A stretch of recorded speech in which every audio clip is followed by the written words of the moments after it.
Live. Hi, everybody. This is Will Faerber, and once again, I'm here with Ron and Darcy Branchini for some lessons this afternoon. Thanks for joining us. We're going to start off with Trigger today, who looks quite good this morning. Hey, Will.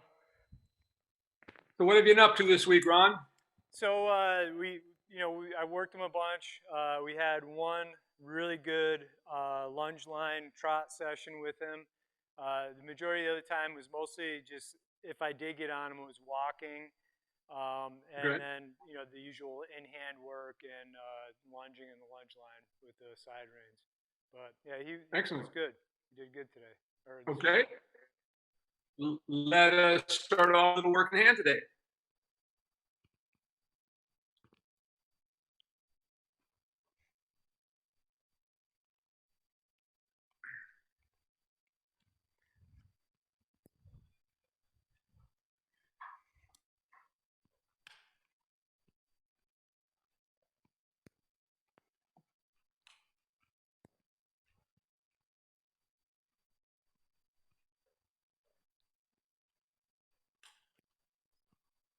Looks like he's off to a good active start today. I'm just staying on the circle till we get that stretch all the way down. But I like how actively he's stepping today.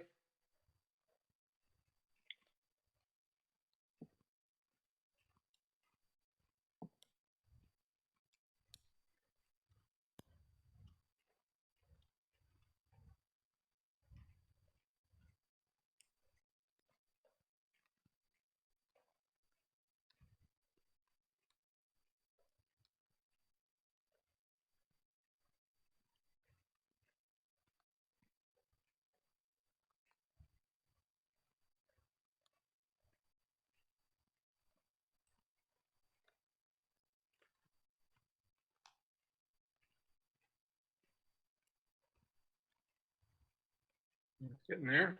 Just keep trying to move those hindquarters out a little bit, so get him a little more shoulder fore on the circle. Get that engagement, but I really like how he's stepping today.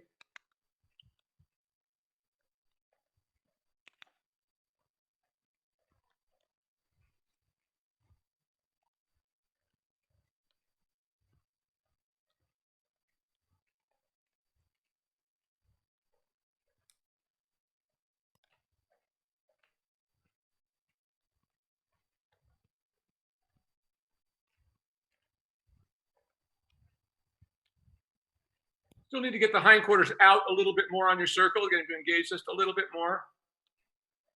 A little more shoulder fore, in other words. There we go. He starts to step under his body a little bit more. That's getting more like it.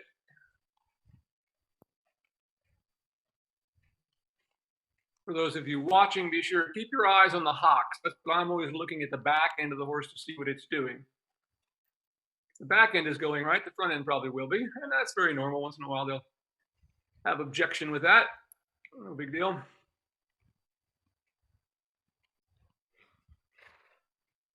And that's getting deeper now. There we go.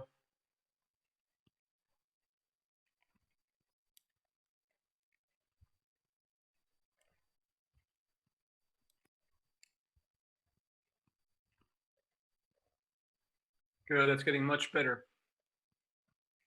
So as I was saying, we're always looking for those hocks to be flexing, stepping up underneath.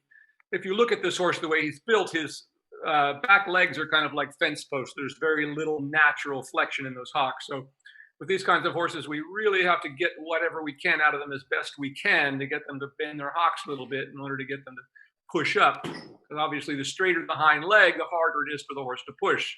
In other words, like it's harder for them to bend their knees like you and I would to jump higher off the ground. Just the way the leg is built doesn't mean it's impossible, but it means it's a little more difficult for them.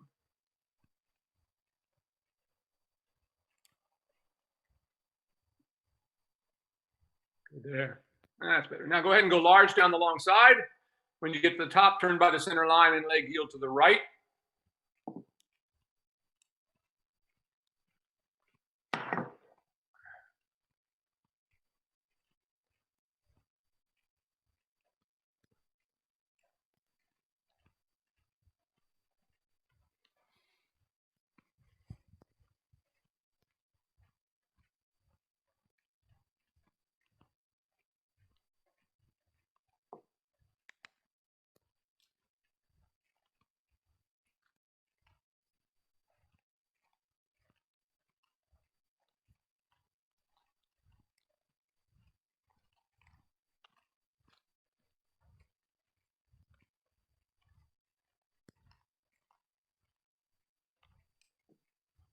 Good. Notice how he's stepping into the middle of his body. That was really nice, especially those last 3 or 4 steps there were excellent. And coming back down onto your circle here. And stretch him in a little deeper again on the circle, asking for a little more shoulder fore on the circle.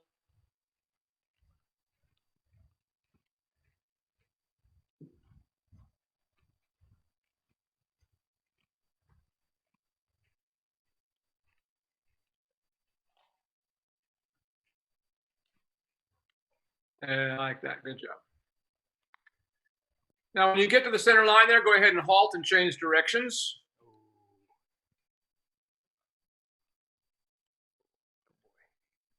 Boy, that's quite nice. Oh, there, trigger. Need a parking brake. We're going to work on that in just a moment. Good boy.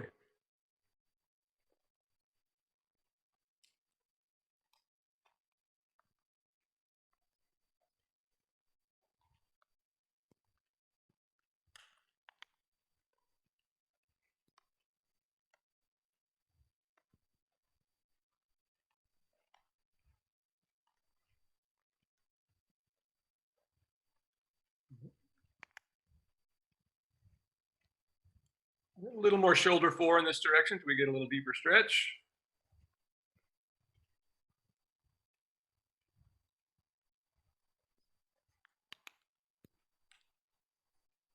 So you can go ahead and go large now. That was good as he came around there. Go ahead and go large in from the top, turn by the center line and leg go to the left.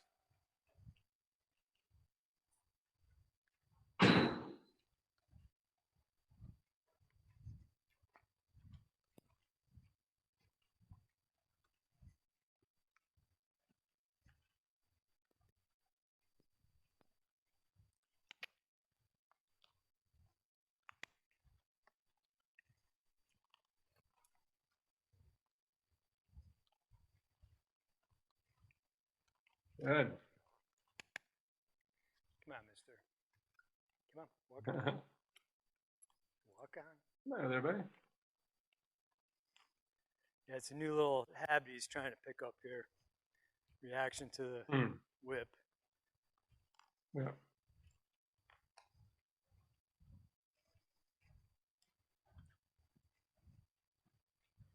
And coming back down in the circle at this end.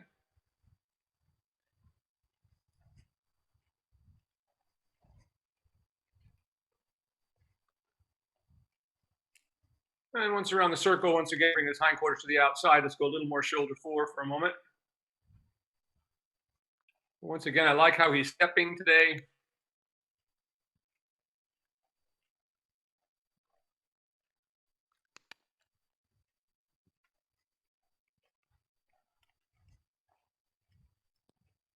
And there.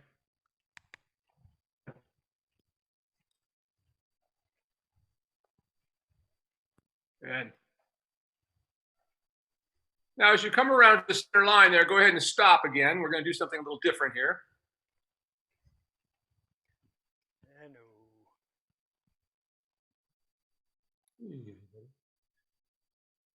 So what we're going to do, I want you to go ahead and put the side reins on. We're going to still be working in hand, but the side reins, we're going to work on bringing him up a little bit and stabilizing him so that when he comes up, he doesn't just come above the bridle there a little bit. So go ahead and put your side reins on. Okay. And this will give you a little help in getting him to stabilize instead of every time you stop, he kind of wants to drop his back and throw his head. So once again, just like when we ride with the side reins, they're a little bit like training wheels, if you will, to give you a little help.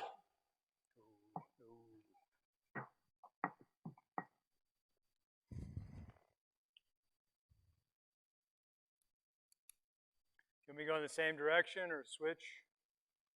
You can go in the direction you are right there. That's fine. Doesn't matter. Now go ahead and stretch him all the way down again with those on.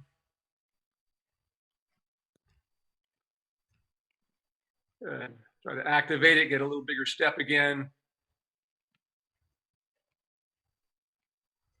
And that helps a little bit. A little more active step. Once again, his hind legs are falling out behind a little bit. So once again, a little bit of shoulder forward there for a moment. A little more active step. Now, for those of you watching, see how the leg is suddenly getting way behind the body before it comes forward. We want to see it coming up a little bit more actively before it gets left behind, if you will. Good. Now with the side reins on, just keeping your contact there on the circle. As you come around to the center line, not here, but as you come around out in the center there, I want you to ask him to halt again. I want you to bring, actually, let's go around the circle one more time. I want you to bring him up a little bit from the stretch. See if you can maintain the step. The hard part, of course, what we're always trying to balance is whether we can change the frame and still keep the step. Once again, position without movement isn't worth anything. That's nice there. That's more like it. And every time he comes up like that and hollows a little bit, just ask him to step outside a little bit more. That is, once again, a little more shoulder fore there. Like that. That's good. Stay up there, about midway up. Now, the next time you come around to the center line, I want you to ask him to halt. And be very subtle with your hands, giving and taking. I just don't want you to, don't just, close your hands and keep them there. Fix them. You have to give and take a little bit, but this side reins on should help you to keep him from just hollowing on you as you try that downward transition. There, excellent. Now that was exactly what I wanted to see happen. That was really great, Ron. Pat him on the neck and change directions. So by just having that little bit of side rein there to help you, you were able to keep him from hollowing on you as you made the transition. That was really good.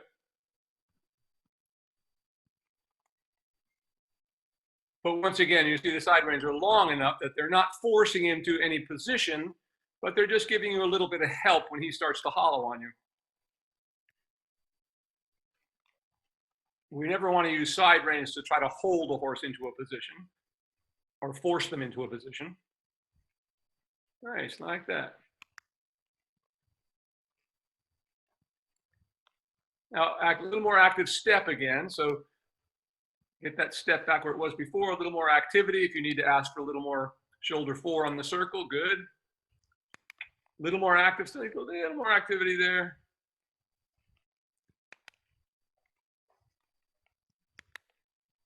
Yeah, like that, all the way down, then go all the way down. Now speed it up a little bit. It's gotten too slow now, so give him a little tap.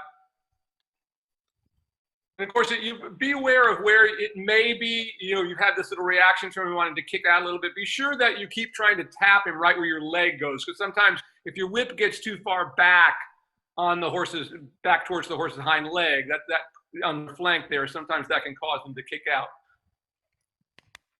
Or near their stifle there. That's what we don't want to touch. Yeah, and to bring him up a little bit from that, but keep it active as you do. A little tap as you bring it up. Be sure that we're tapping just where the leg goes, if possible.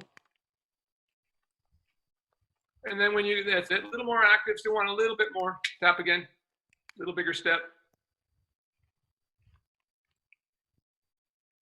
That's better right there. Good, good, good. Now a little more active. Always that balance between getting enough movement and trying to adjust the position. As you come to the center line there, go ahead and ask him to halt again.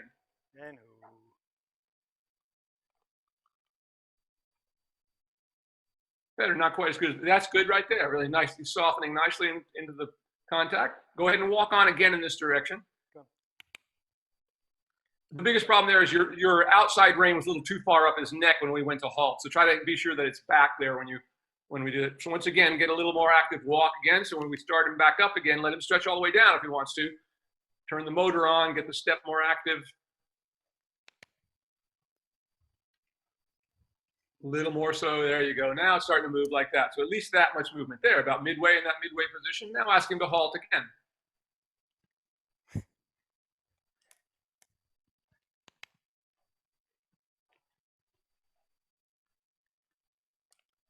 Need a little more energy in that. It's just too slow. We don't have enough. Keep your outside leg rein back there further towards his withers there if you can. A little more active again in the step. Get him a little more shoulder fore so he's beginning to step underneath himself a little more. A little tap again, needs to be more active. There, now ask him to halt again. Much better. Now that's what I'm looking for. Very nice, like that. You see how that corrected that problem of him coming above the bridle. So this is a good idea for you for a little while. I would do your work like this a few times and then after doing it like this for a week or so, then try it without it and see if you can get the halt without that, but that will help you. Good. Yeah, We're ready to go on the lunge line. That was fantastic. sounds good. Yeah, it's interesting how he's much slower going in that direction. I always seem to having to push him out Yep. a little bit.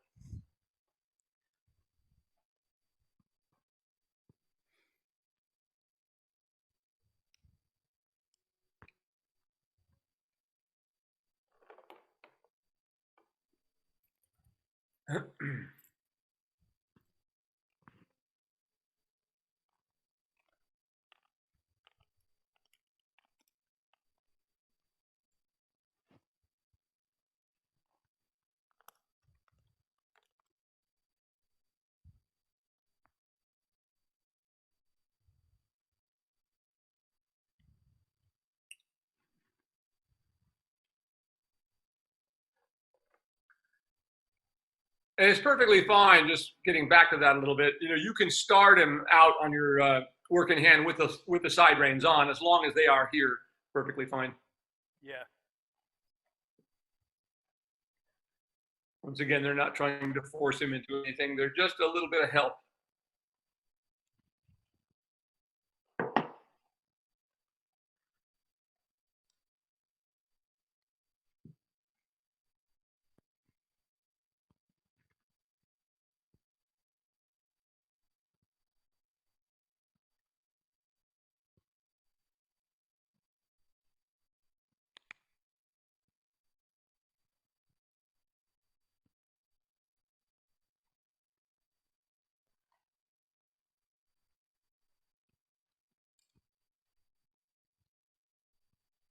It's really quite a nice walk there. Very nice.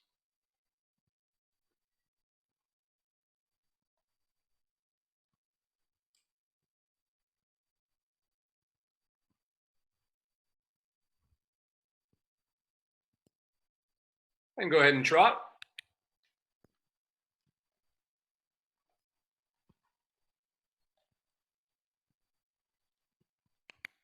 Nice. Notice how that underside of his neck stayed very lax throughout that upwards transition. That's what we're looking for. Remember, tension in the lower neck means the horse is pulling with his shoulders generally. When you see U-necked horses, that's how they become U-necked, pulling with the wrong muscles instead of propelling themselves forward.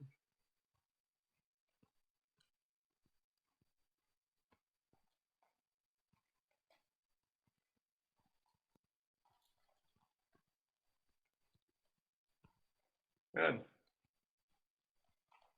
There, right there. And you see, you got a little more flexion in the hocks all of a sudden. That's what we're looking for. That round action of the hocks should be making almost a perfect round circle.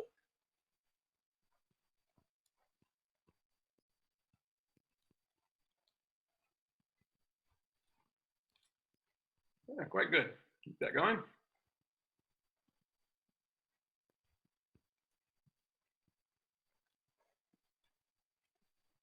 Really good.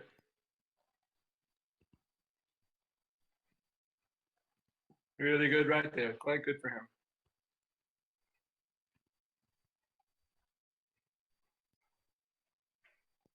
So remember, everyone watching these lessons and what we do here, our goal is not to endlessly ride around with the horses stretched forward. It's to strengthen the back so that we can bring up the forehand ultimately. But we've got to heal the back. So if we have a horse that's got a sway back or weak back, we've got to strengthen them in the stretch before we can bring them up. If you're still seeing a hole in your horse's back, in other words, it looks like this, then you know you need to do that groundwork, and you can't bring them up until that back becomes up and flat again. So we've repaired the damage, in other words. That's really good. Quite nice right there.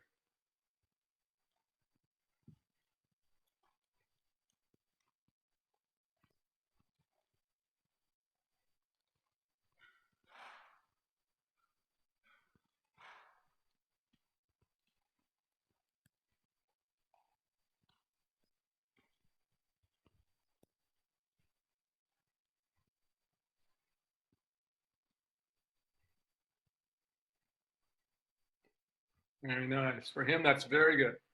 Now go ahead and ask him to canter, and let's have a look at what that looks like this week.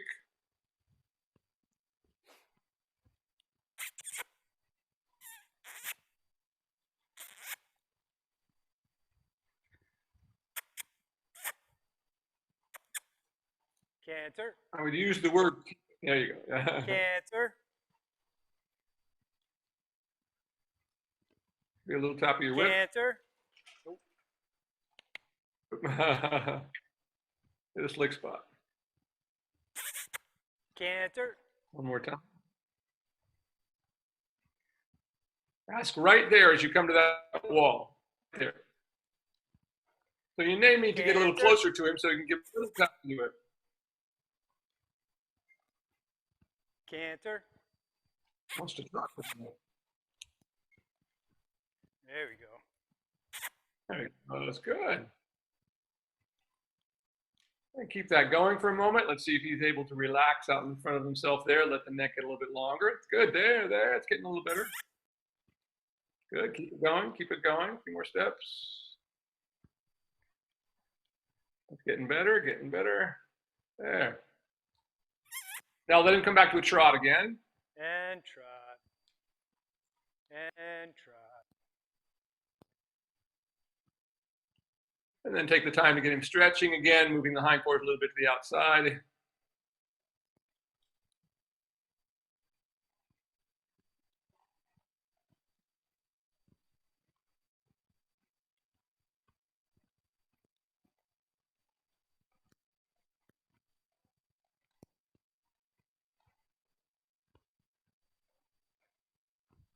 Good, it's good there. And next time you come around to the wall on this coming side here, ask him to canter again. And canter. Canter.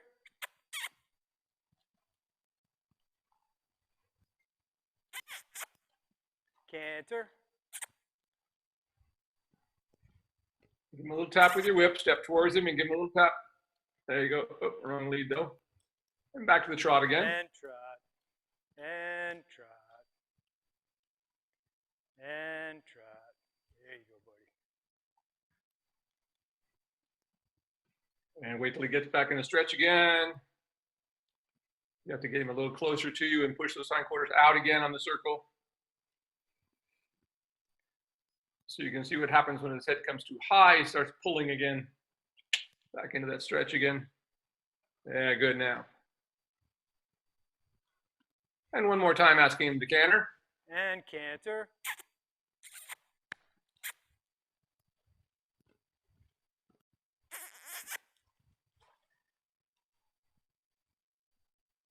Canter.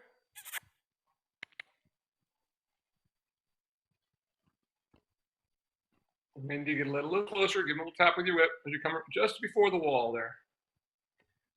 Canter. Right there. Canter. There you go. Good job. And once again, try to ask his hindquarters to move to the outside, just like we do in the trot of the walk, and that will help him to engage a little bit. That's better. That's better. That's better. There we go. Starting to soften the neck a little bit, starting to get it out in front of him a little. There. Good there. Now come back to the trot again. That had some good steps. And that's not going to be perfect today, but that's an improvement. And then once again, focus on just getting him back into the stretch again.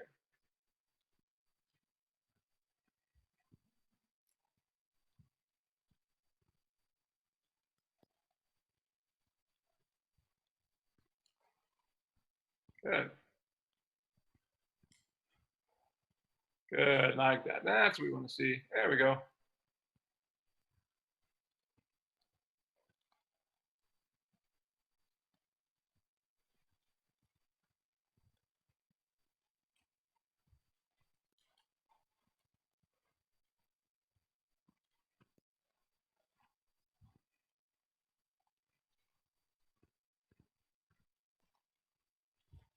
Yeah, that's good.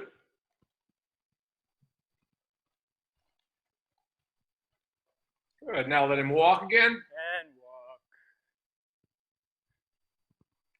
Walk on. Not in. Walk out. Once again, just correct the walk for a moment. You have to get closer to him. That's all right. Ask him to yield those hindquarters a little bit to the outside again.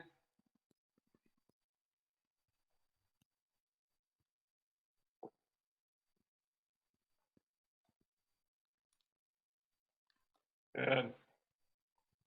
Move out.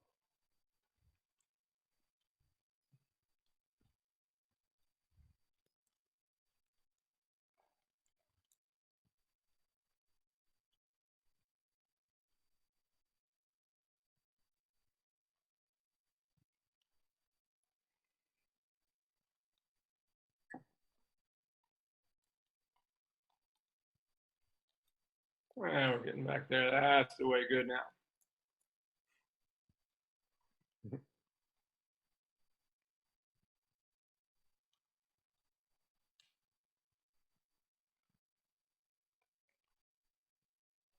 Good. Now as you come to the center line, halt and change directions. And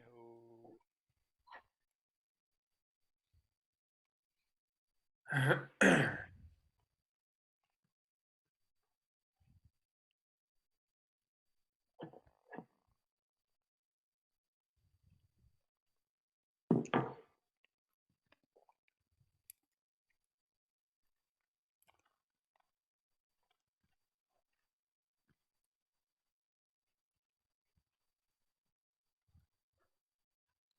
Okay, move out. Move out. Come on. Mm-hmm. Come on.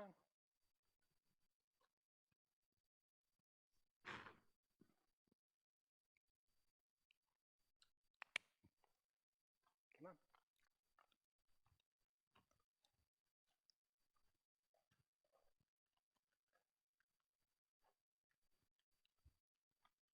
Just go ahead and step away from him now so you can just send him on.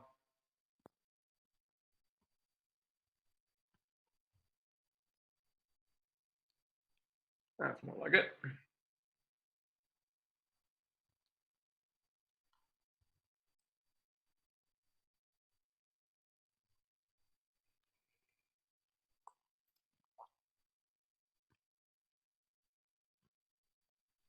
Keep trying to yield those hindquarters a little bit to the outside, and we get that engagement in the walk again.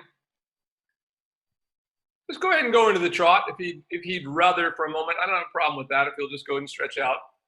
Sometimes it's what we call a compromise. You know, if he'll go into the trot and do it right, well, that's better than getting in a fight with him about the walk. It's a small thing that's not important at this point.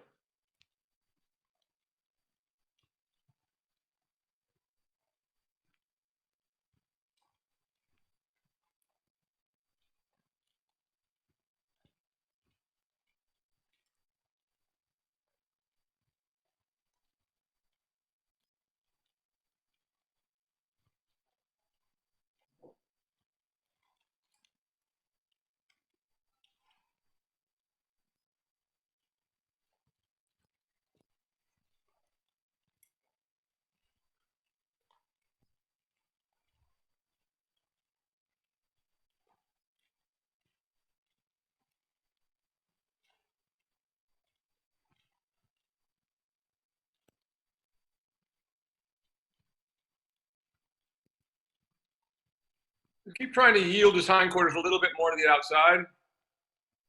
That's better.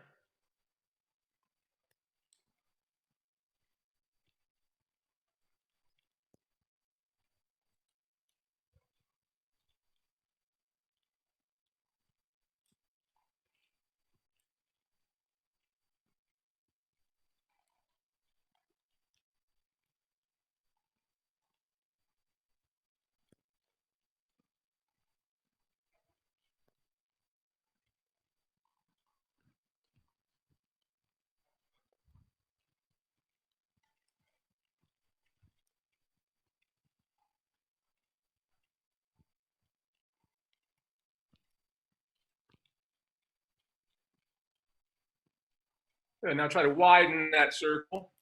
Better to walk with him than to keep him on a small circle. You always want to keep working on a larger area if we can. If we have to take more steps, that's good.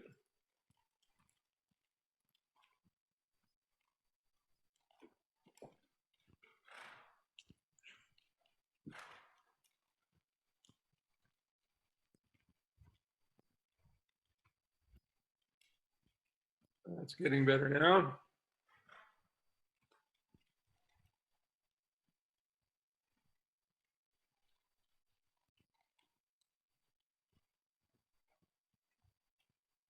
That's it. Just keep trying to make that circle bigger till we get him all the way out on both sides.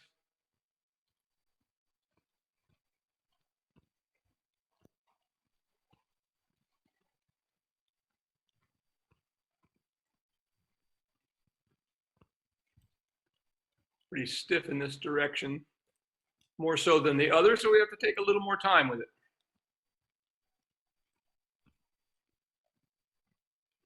Remember, horses are always quite one-sided until we get their backs to lift. That's what enables them to be equal on both sides.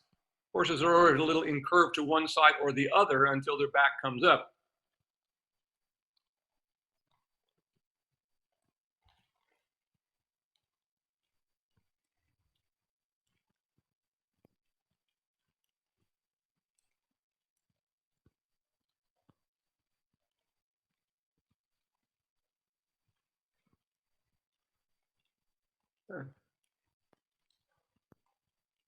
There, now try to give him a little more line now. Let's see if we can get out that circle a little bigger now. Getting better. There we go. Now we're starting to get there.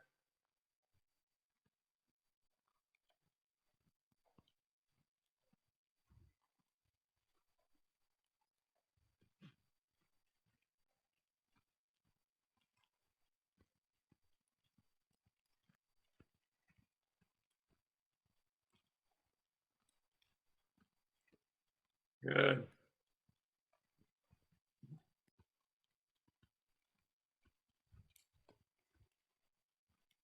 Good job. Now it's starting to look like something.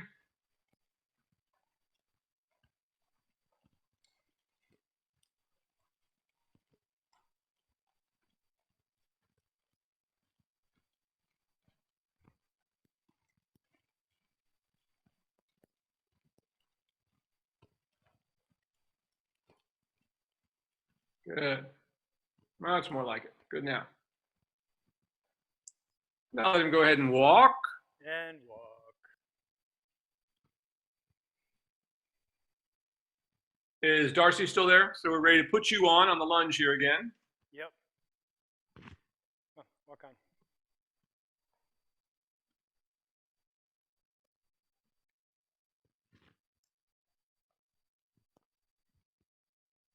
By the way, if anybody watching here has questions as we go along, feel free to write them into where the announcement was on the on Facebook there, and I'll be happy to get to them at some point later.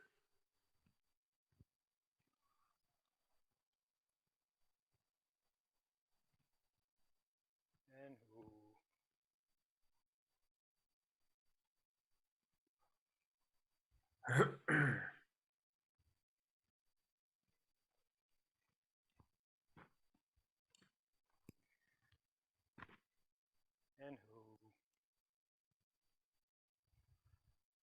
I'm certainly looking forward to seeing everybody in Ithaca here in a month or so. Yep. Month and a half, 2 months? How long is that? October. October, yep. Yep.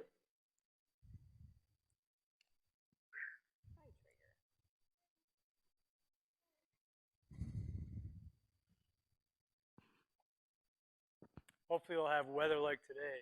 Not too hot, not too cold. It was nice there, huh? No humidity. We've been lucking out. All this heat that you hear about in out here on the West Coast, it's just been totally beautiful here. I mean, it's never gotten over, you know, high 80s at the most, but no humidity. It's been really nice. We actually had a rainstorm last week, or poured rain, which is something completely unheard of here for summertime.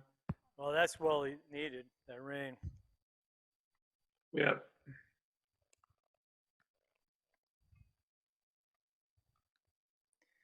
Yeah, so interesting, that little kicking out that he's been doing is just recently in the last couple of weeks he's been doing that. And it's not like Yeah, just try it. Tapping him hard or anything like that. It's very light little love taps. Yep.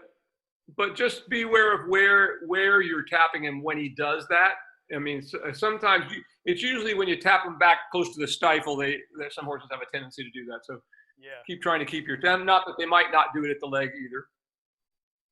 Sometimes they protest a little bit.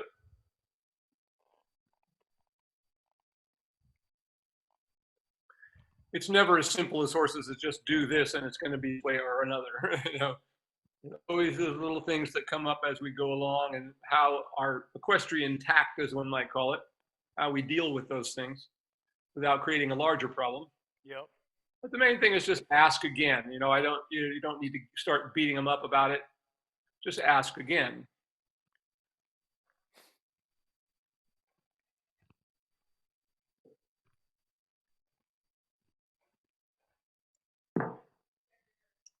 Yep. That's something that people have to never forget, that, while we're trying to train our horses, they're trying to train us, at the same time. There's that kind of a, it's not like just fixing an automobile and now it's going to run perfectly. Little things creep in as we go along.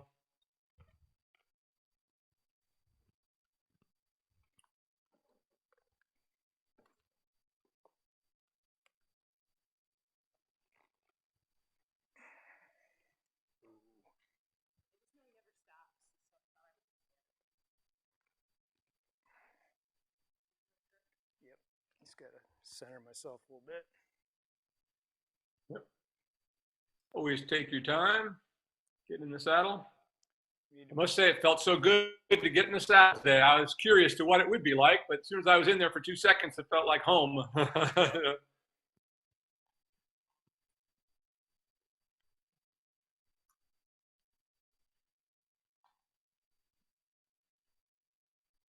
There we go, very nice. And just keeping that in the walk, start with. Nice stretch in the walk, trying to keep it as active as we can. Like that, very nice. And once again, for those watching, these kind of horses are great ones to watch their back ends, because you can really see a difference. Because if you don't do it right, he's not going to have any flexion in those hocks at all. Like that, good. Notice as he stretches down, we get a little more action. He starts to step through a little more. That's what we're looking for. Always starting up the walk, giving you a chance to adjust to your weight on his back. And of course, with this horse, we saw that when we first started working with him back around Christmas last year, whenever that was, and he didn't have enough strength to carry Ron. So we had to put Darcy on him for a while to get him strong enough. And then finally we got to the point where he could carry your weight.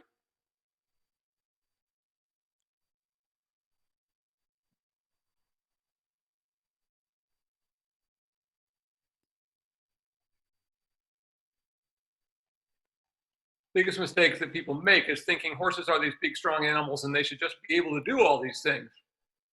But nature never intended them to have humans on their backs.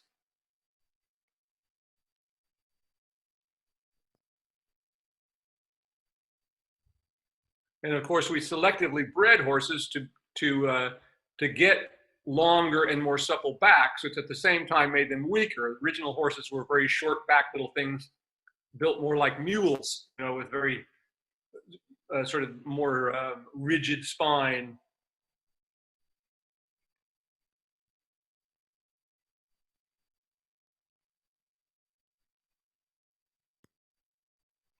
Just try to move him out a little bit away now from your inside leg. So take a moment here into walk, just to be sure that he'll leg yield away from that inside leg a little bit.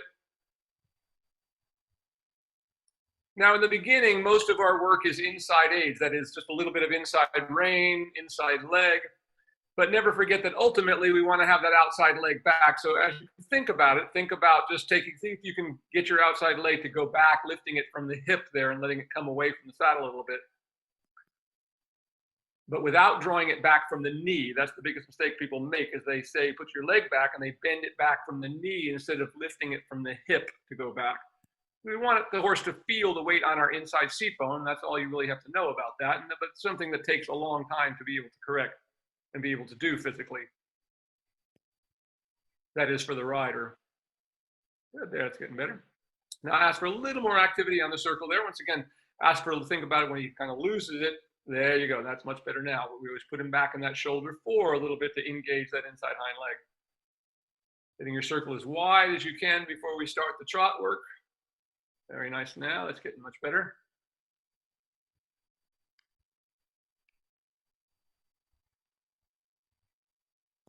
And whenever you're ready, just ask him to trot. Once again, don't try to hold him into a frame, just start him with your legs without worrying too much about what your reins are doing. And as he gets better, he learns to make that transition without pulling. And for him, that was very good. We used to have to go through a period of a few times around. He'd have his head straight up in the air, but that's really good. Keep that going.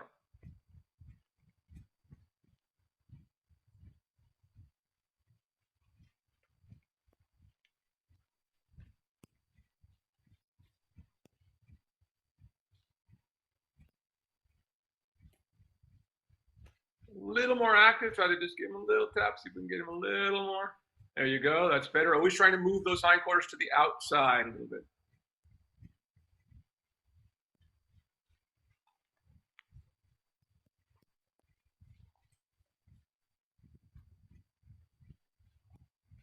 Just a little tap of your whip there right behind your leg. And once again, what I can see, you are getting that whip kind of far back there on him. So once again, the whip wants to be right behind your leg. There you go, right that. That's getting better now. Shift the gears a little bit there.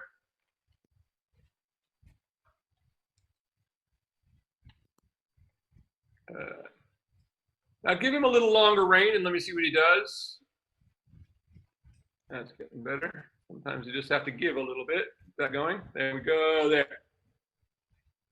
So when we start working with the range, we never want to forget that sometimes we need to let go a little bit and see what happens. And of course, this is how you develop your balance. If you're always holding on the reins, you never develop your own balance. So it's important for both of you to learn to hold yourselves up. That is both you and the horse. Is that going?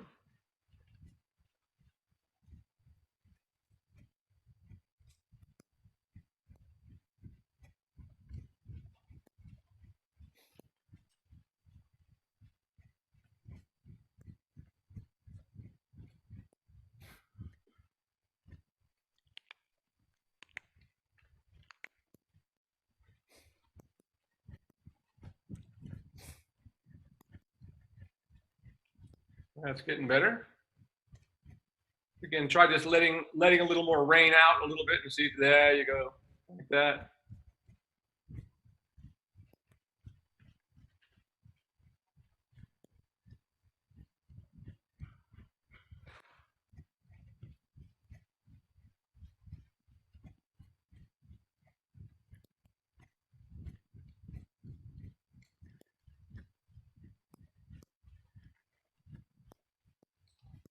Good.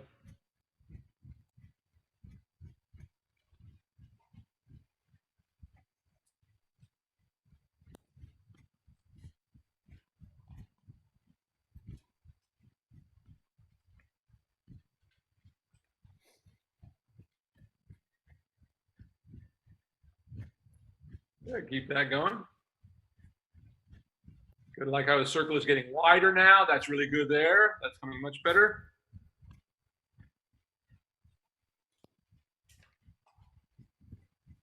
There, good. There, good. Yeah, much better. Trying to find his place there.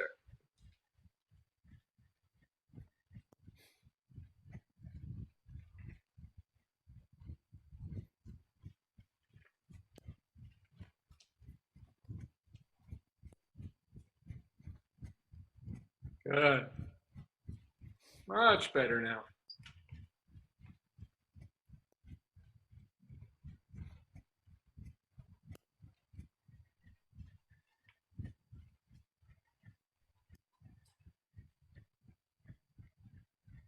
Good, keep that.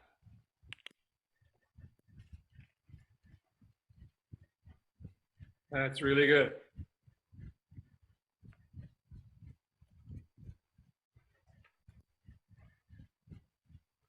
Really good. Now let him come back to a walk again. And walk. Really good there. And walk.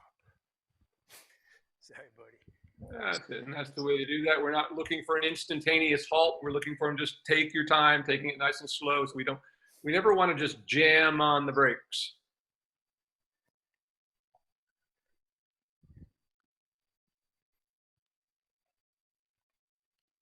Like driving a car, we don't drive around, screeching to a halt every time we come to a stop sign. If we did, we'd have no brakes in the car and no tires pretty soon. Well, the same thing is true of horses. If you keep slamming on the brakes, pretty soon they've got no tires.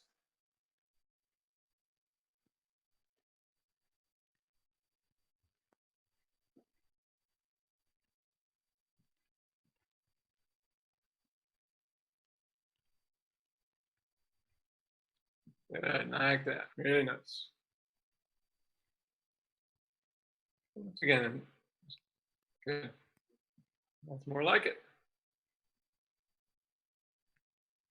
Go ahead and let him have a little more rain. Let him stretch on down a little deeper and just, yeah, like that. So always remember to check. Am I giving him enough? When you feel like you're kind of stuck for a second, then just give a little more.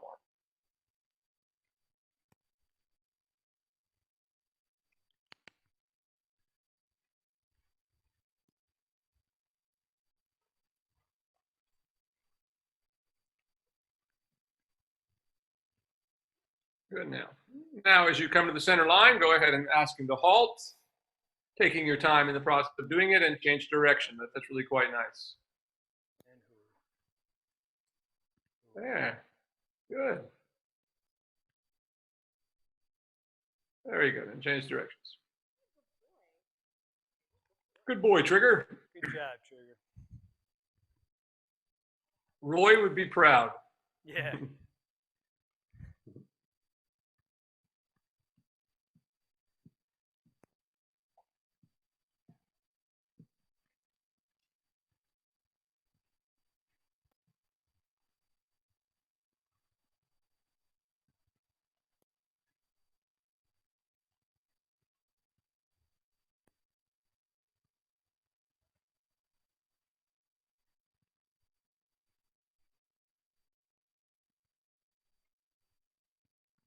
Once again, take the moment to just widen, push those hindquarters a little bit more to the outside, especially in this direction. As we widen our circle before we start the trot.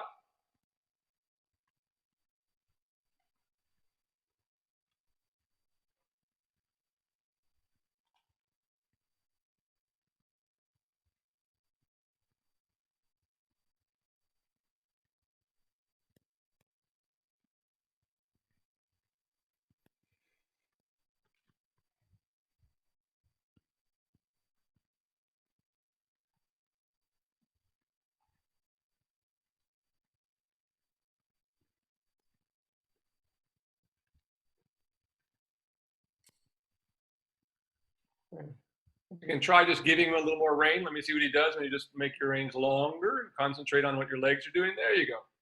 Like that.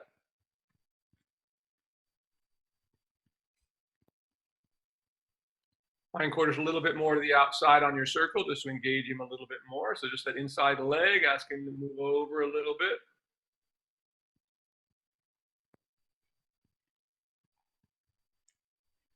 That's better.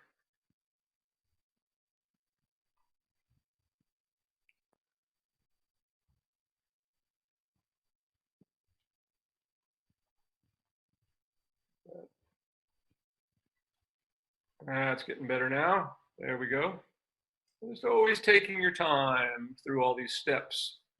Be sure we get the walk right before we go to the trot. It may not be right in the transition, but if we get a good walk, eventually the transitions will straighten themselves out. When we have a good trot and a good walk, you'll find all of a sudden the transitions just happen all by themselves.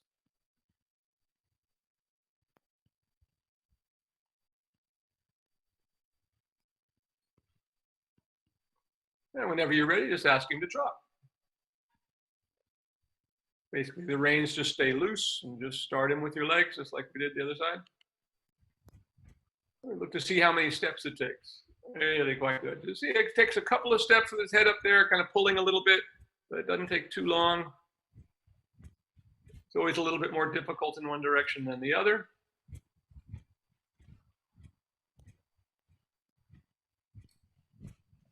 And starts to find it.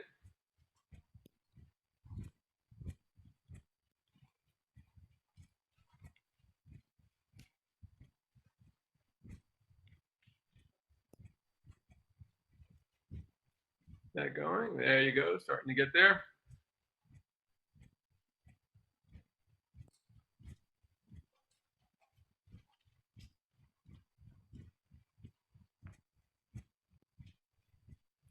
Keep trying to move the hindquarter a little bit to the outside. You see he's kind of haunches to the inside at the moment. So just trying to use that inside leg a little bit, asking to widen that circle a little bit. Like that. Getting better. Keep it going. Not quite there. There we go. Like that. Good.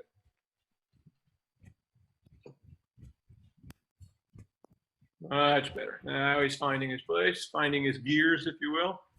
Getting better. Good.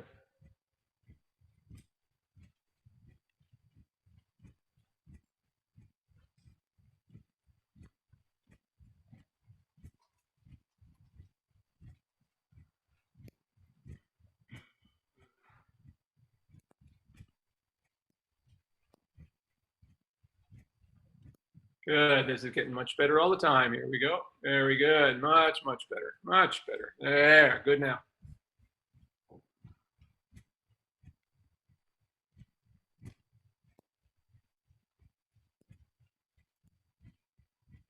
There. Good. Very nice. Now we see how much the hocks are working now.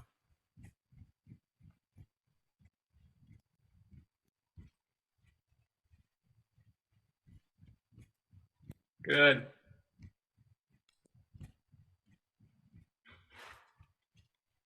Keep that going.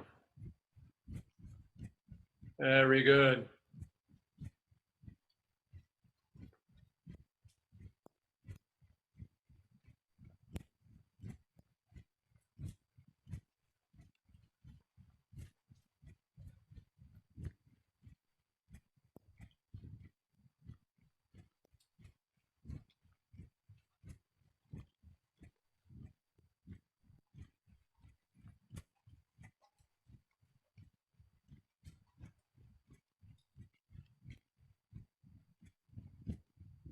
Good. Keep that right there. Really good.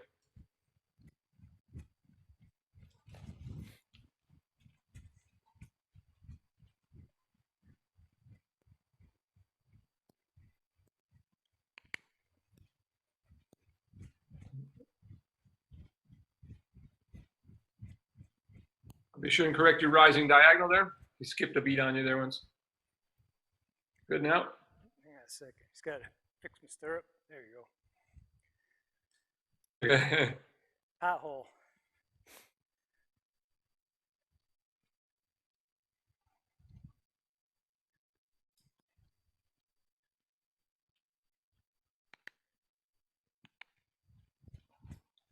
Let's let him walk for another. Oh, go ahead and drop. That's good. Good. You're on the correct diagonal. That's good there. Much better. Right there. Really good. Good. Trot.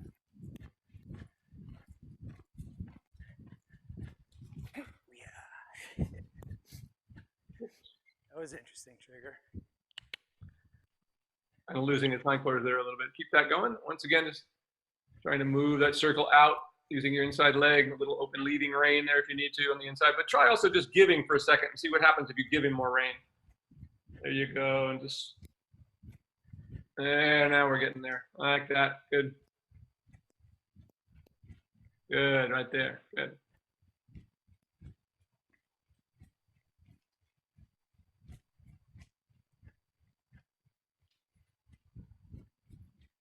Yeah, good.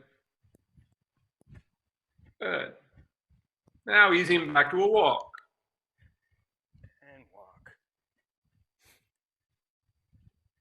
Very nice. That was the first time Canter to a complete stop. Yeah, that was really quite nice. That was interesting for him. It's going to be interesting.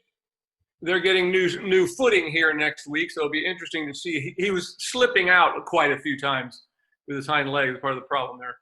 So as you come to the center line, go ahead and halt, and Darcy, you can unhook him.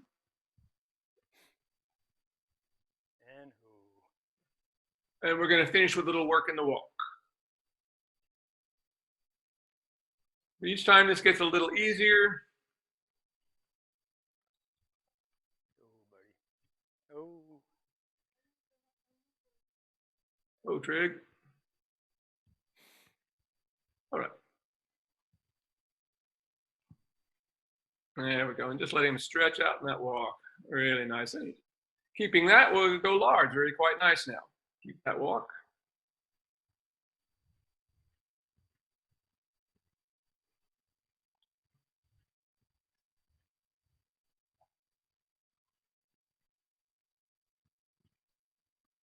Darcy, I think you're okay. You don't need to stand there in the middle anymore.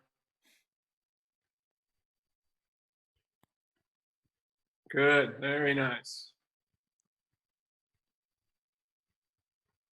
Good walk now. Now go ahead, when you pass the center line, turn and do a little bit of a leg yield to the right.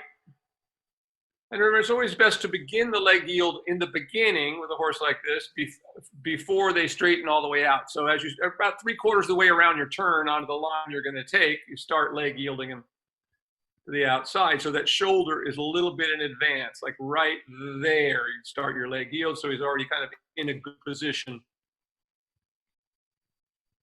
When we straighten them out, it's harder to get them back again in the beginning. Yeah, it's quite nice. And let him stretch out again once you get back to the wall if you can. Let him stretch back out in front of you.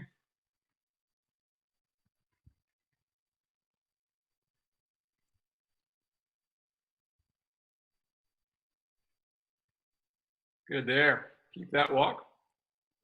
Now go ahead and go large, and this time you're going to go through the short side and then change on the diagonal. Really nice walk there. And this is for everyone to understand how important the walk is. Once you can get a horse to work over its back the way this one is now doing in the walk, you can build a lot of muscle, a lot of top line in the walk without ever going into a trot. So that's the biggest issue when we're training, is to be sure that every step we take has some value to the future training of the horse, that is, in his development. So if we can't get the horse over its back, like that's why we don't canter this horse right now, because it would be pointless. It would just give him a sore back and sore feet.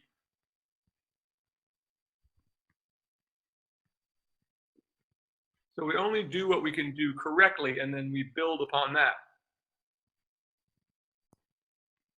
Really nice there for him. That's really quite good. Keep that.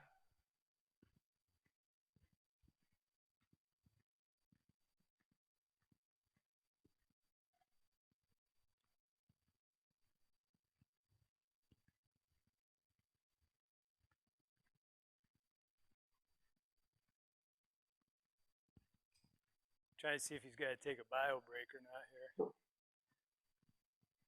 here.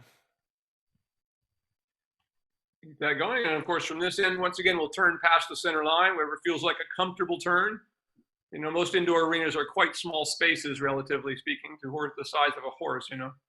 So we not necessarily, very few young horses can make a half 10-meter turn, which is in most dressage arenas, that's what that would be. So especially today, you know, this horse isn't huge, but many horses today are huge and have a very hard time being schooled in small arenas. Nice. Right there, before he straightens all the way out, you're already in that leg yield. Good job right there. Shoulders staying nicely in advance. And of course, you know, Ron's hands are a little bit wide, and that's perfectly fine for right now. We're not worried about equitation. We can't equitate as riders, that is, try to sit in a perfect little position with our hands in the perfect position. That kind of, when we can do that, it's proof of the training that we've done. But in the beginning, we sometimes have to widen our hands like this to take up the slack as we go back and forth, rather than to grapple them up and grab hold of their mouth, as so many people do today. Keep that going. That's really nice now. You can also try a little bit when he gets a little above the bit, to just be sure you lift your shoulders up and back a little bit. It puts you a little bit behind the motion, so that when your leg will send him out in front of you, then you get back up on top of the ball. But when there's no ball there to lift you, like the wave, that's what we're looking for. It's the wave to come up and carry us forward. Really nice now. Just keep that walk. Very happy with that. Just keep that going down the next long side. We'll try to do a little bit of a shoulder 4 on the next long side. Just a little bit. Doesn't have to be much. Just displacing the shoulders a little bit to the inside. A little bit does a lot. Never so much that we stall the horse, being the optimal thing. So both hands move a little bit to the inside like that, and then we go down. Not bad there. Keep that. Good. Good. That's enough. Keep that going. Very nice. Very nice. Right there. And then as we come to the end of the long side, let him stretch all the way back down again.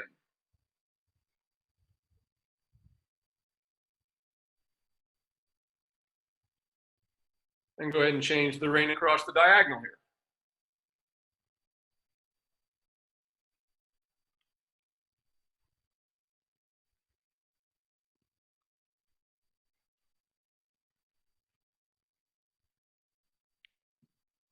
Come on, buddy. Come on.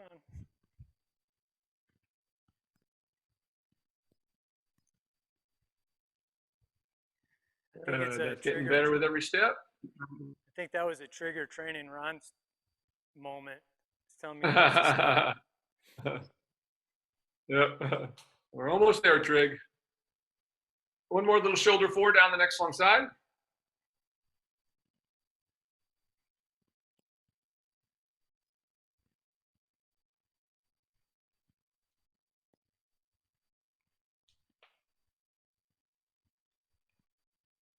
Very nice. Yeah, very good. Very good. Keep that going. Good. Very nice. Some good activity right there.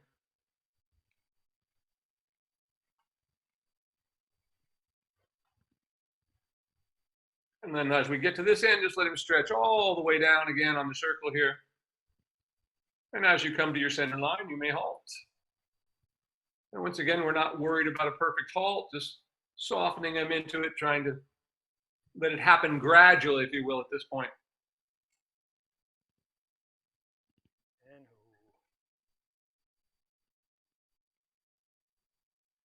Oh. Good stops boy. good when he's Very tired. nice. And you, yeah, that's right. We always want to go a little bit beyond when they start asking to stop a little bit generally, but that was really, really good. So we don't because if then they're going to start trying to stop all the time. So we do a little more than what they want to do, but doing something that's within the realm of what he can do, yep. Easily. Very, very nicely done today, Ron. That was excellent. Questions? No, looking forward to the new footing. Hopefully, it won't be as slippery for him. Yeah. Other than that, just a That's couple great. things. Noticing going to the right, I'm always having a hard time getting him to activate. I'll watch where I'm placing the whip to make sure he's not kicking out and stuff. So, other than that, I think it was good. Yep. And go ahead and the little thing I showed you with in your work in hand, adding those side reins on, so you can begin to bring him up a little bit and keep him steady, so that when you can make those halts and very supple with your fingers there as you come into the halts. So trying to keep him without, so he doesn't just stop and throw his head up in the air. That was really good. Add that to what you're doing. Great job today. Really, really good. Thanks. Yeah. Good boy, Trigger. Yeah, he's a good boy today. Okay, so we'll do a couple minutes here, change over for Darcy to come up, and we should be good. Perfect. Thank you, Will. Yeah, excellent. All right. Thank you. See you in just a moment. Thanks, everybody, for joining us. We'll be back in 5 minutes or so here as we switch out.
Okay, we're live.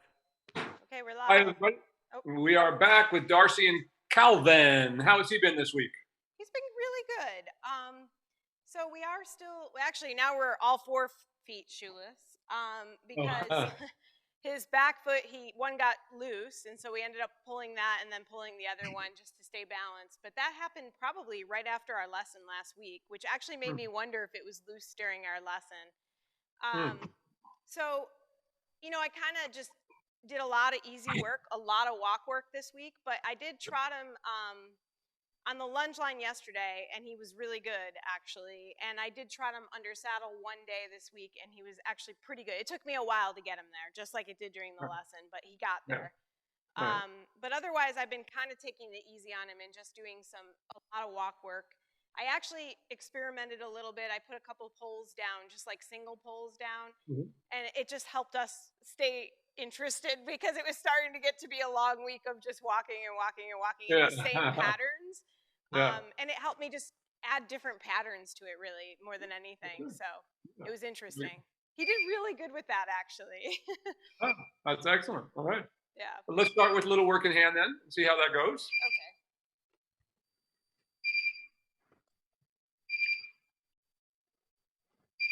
Okay, come on.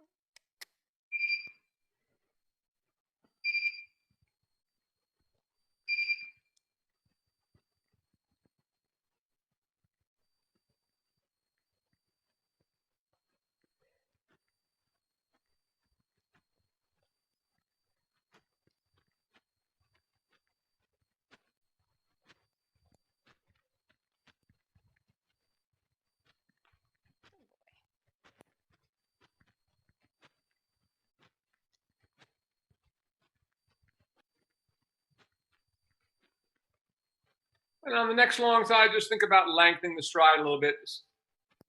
Not that there's anything wrong here, to see if we can get a little more step out of them before we start doing a little lateral work. Okay.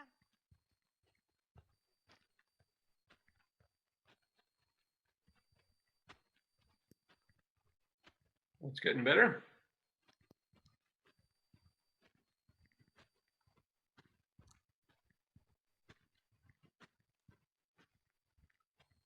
You can go ahead and turn by the center line at this end and do a leg yield to the right.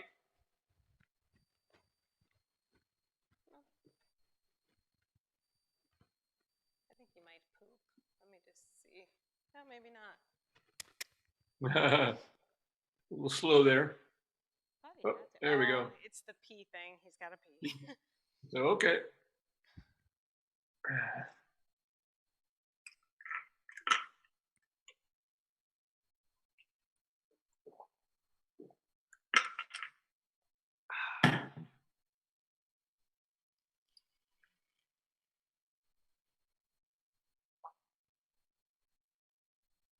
There you go. Okay. Ready? Okay, walk.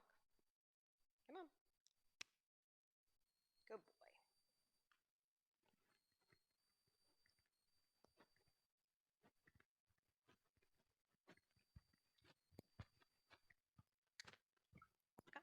And when we get down to this end, once again, we'll turn by the center line and leg yield to the right. Looks happier after he's relieved himself there. Yeah.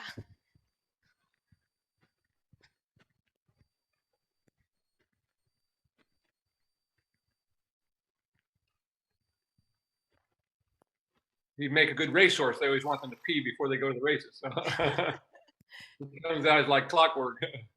I know, it's so true. Ron keeps saying that when we get our new footing, he's like, I really don't want him peeing in here all the time. And I'm like, I don't know what I'm going to do about it. It drains through. Yeah, exactly.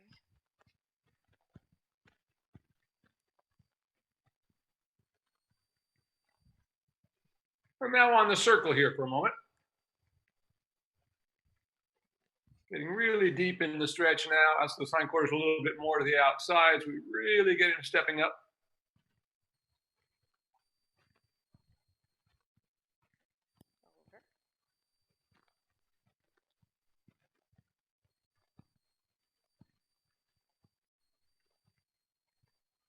Just a little bit more active. Give him a little tap there. Bring the hindquarters a little bit more to the outside for a moment. We get him to stretch a little bit deeper there. Get a little more step out of him.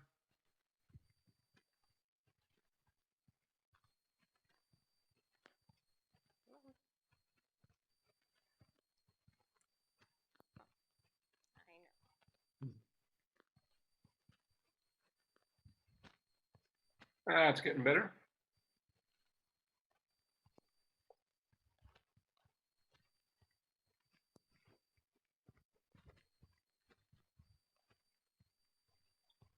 Hindquarters a little more to the outside again.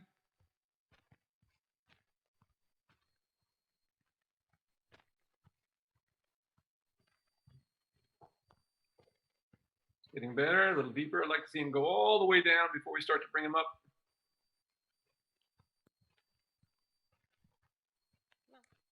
Walk.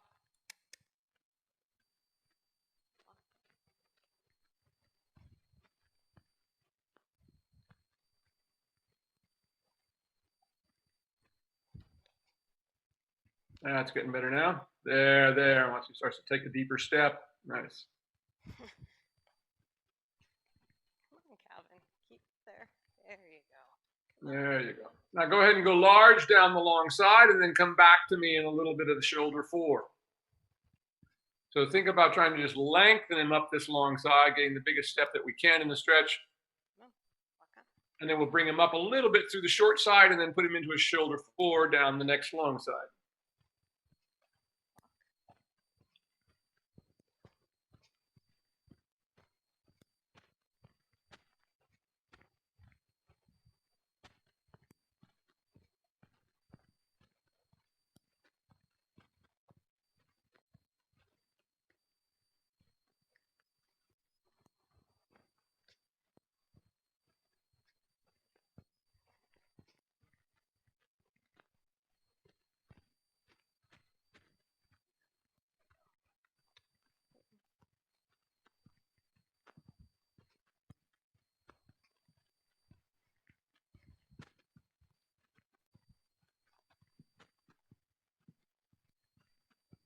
That's better.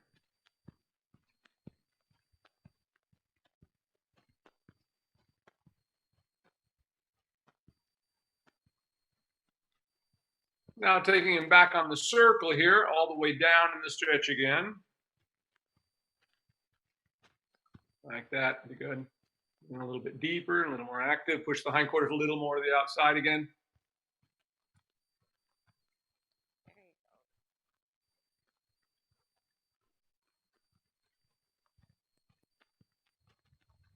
That's more like it.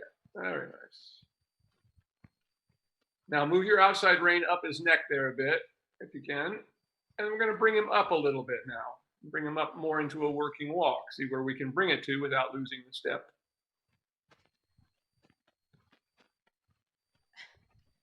Come on. But I'd rather stretch. I know. Yeah. It takes him a while to get there, and then once he does, he's like, no, that's what I want to do. Yeah, I want to stay there. Move the hindquarters a little bit more to the outside again, even though we're bringing him up. So now we're moving the hindquarters to the outside so that we can bring him up a little bit and keep that inside hind leg engaged like that. That's better.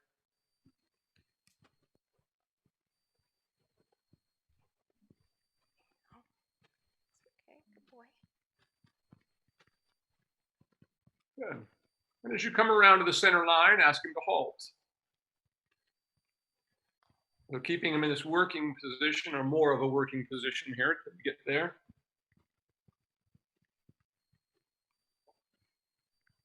And whoa. Hey, whoa. Whoa. Give and take. Yeah, I like that.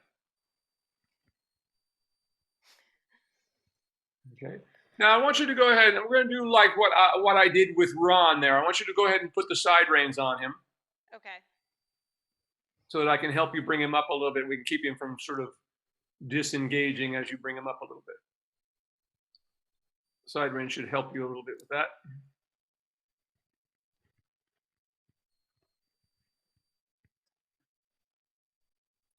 I'm certainly pleased with how good his body is looking. That is, his belly isn't really distended anymore. Yeah, I've been noticing that too, for sure. Yeah, really good. Okay. Starting to look a little more like an athlete rather than a doughboy. Yeah. And once again, on our circle, try to bring him a little more shoulder forward on the circle there a little bit, hindquarters a little bit to the outside.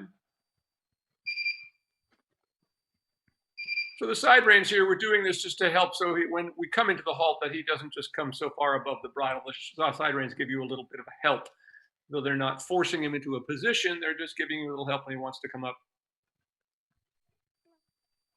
Okay. Good boy. There we go. That's more like it. Keep that going. Now go away from me doing a little shoulder forward down the long side.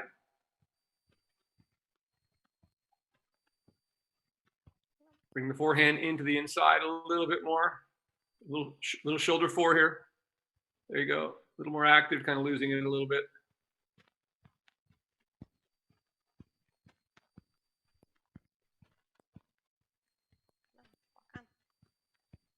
Like that.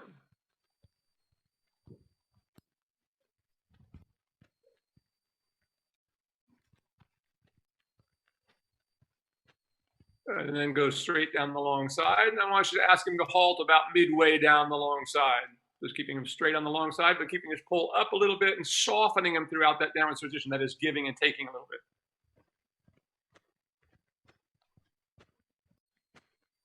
So it's never just fix and try to hold. It's always a gradual thing.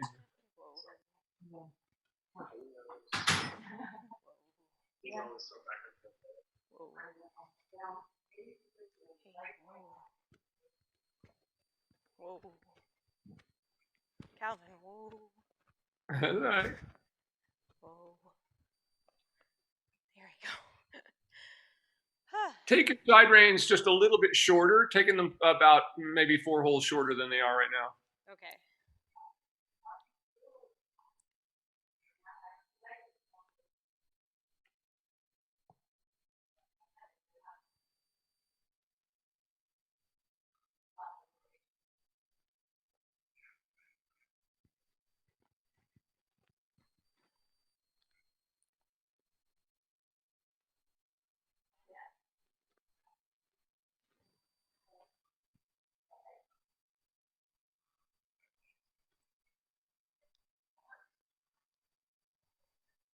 Continue working on the same side.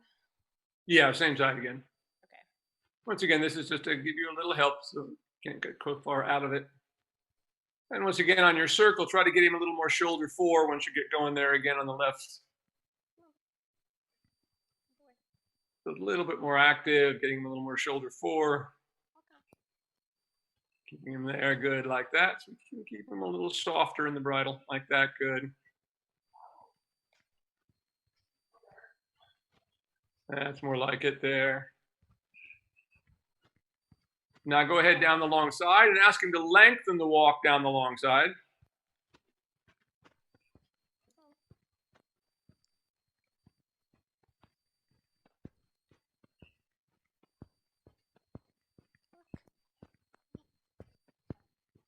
A little more active again. Give him a little tap. Get the hindquarters stepping up a little more actively.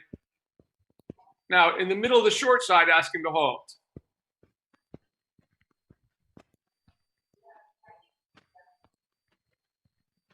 And whoa. Oh. Whoa. Hey. He wants to creep on your day a little bit. Go Whoa. Whoa, Calvin. Whoa. Going around the circle. Keep it going.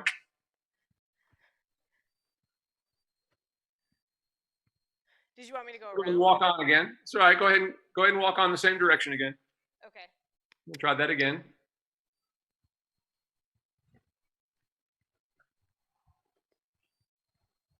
So what we're working on here is getting him not to just to fall into a heap every time we ask him to stop.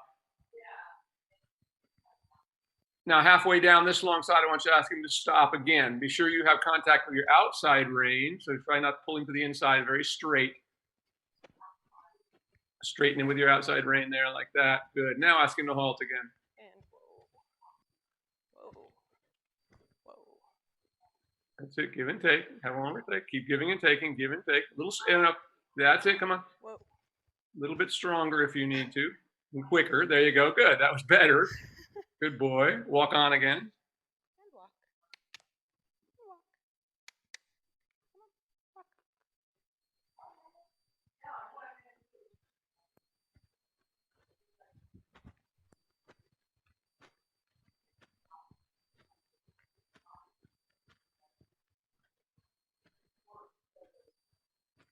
Go ahead and go large again. Now I want you to lengthen the walk again. So make it a little more active. So we come. That's a boy. Walk. There we go. Like that. Now we're starting to get something like that. Now, once again, in the middle of the short side, ask him to halt again. Use your voice command and just give and take. And now, once again, if you have to, your give and takes can be a little bit stronger each time if he doesn't respond. And whoa. Right there. Good. Whoa. Whoa. He wants to go today. Whoa. Right, take your time. Just keep going, and then stop again. Stop when you can. Just give and take. Whoa. So he gets the idea. Whoa. Whoa, Calvin. Whoa. I think it's where I'm standing too. Yeah. I end up behind him, so that's Yeah. So you got to stay at that shoulder. So you don't Yeah. want to fall behind. End up water skiing behind him. Yeah. I just Walk on noticed that as soon as I moved up to his shoulder, he stopped. Yeah. So try that again on the next long side. Just Okay. anywhere you like. Boy. Feels good. You feel like everything is right. Then ask.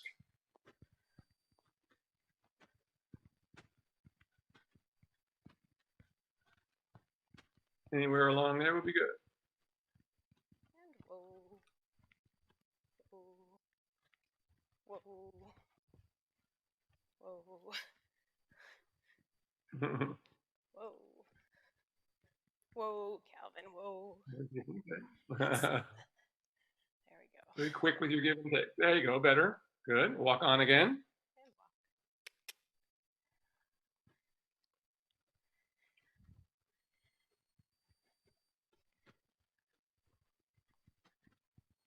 And just make a circle here. Get him a little more shoulder forward. Push his hindquarters a little bit to the outside there. And as you come back to the wall on the other side there, as you're making your circle there, it's asking to halt again.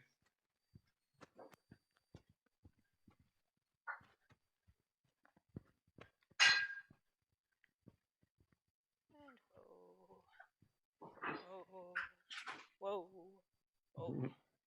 Whoa, Side Calvin. right. Whoa. Give and take quickly. There you go. That's getting better. Outside right. Good. Better. Now have you not been lunging him because of the bare feet? I did yesterday, and he actually looked quite good. Good. Let's go ahead and put him on the lunge line now, because I think that's a little bit of a problem. We need to go a little bit before we ask him to hoe a little bit. You know what's really interesting about that walk thing? I think it's purely, I don't know, it could be his stubbornnness, but I really feel like it's more of a confusion, because if I take the reins off like his neck and I just walk him and I say ho, he stops like immediately.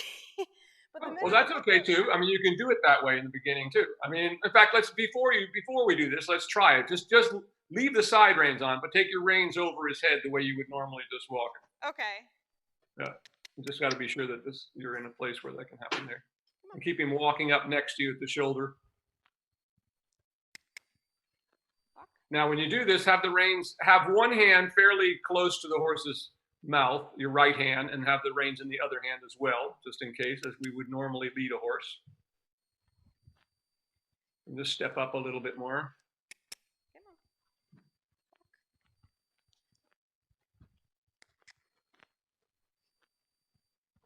And now as you come to the center line there, it's asking to halt right there. And whoa. Now he's going to make a liar out of me. He wants to creep today. I think we need to get him on the lunge line. He needs to go a little bit. So let's put him on the lunge. I did notice that before, though, because he usually is pretty good. Like if I'm walking him out to the paddock or something and I tell him to stop, he stops. He's really pretty good. Yeah. So I don't know. Yeah, I think Looks it's like just. he just needs to go a little bit here today. Now you can go ahead and lengthen those side reins out a bit to start with. Oh, that's right. Again, as we normally would. Thanks for the Stretching it. reminder. Yep.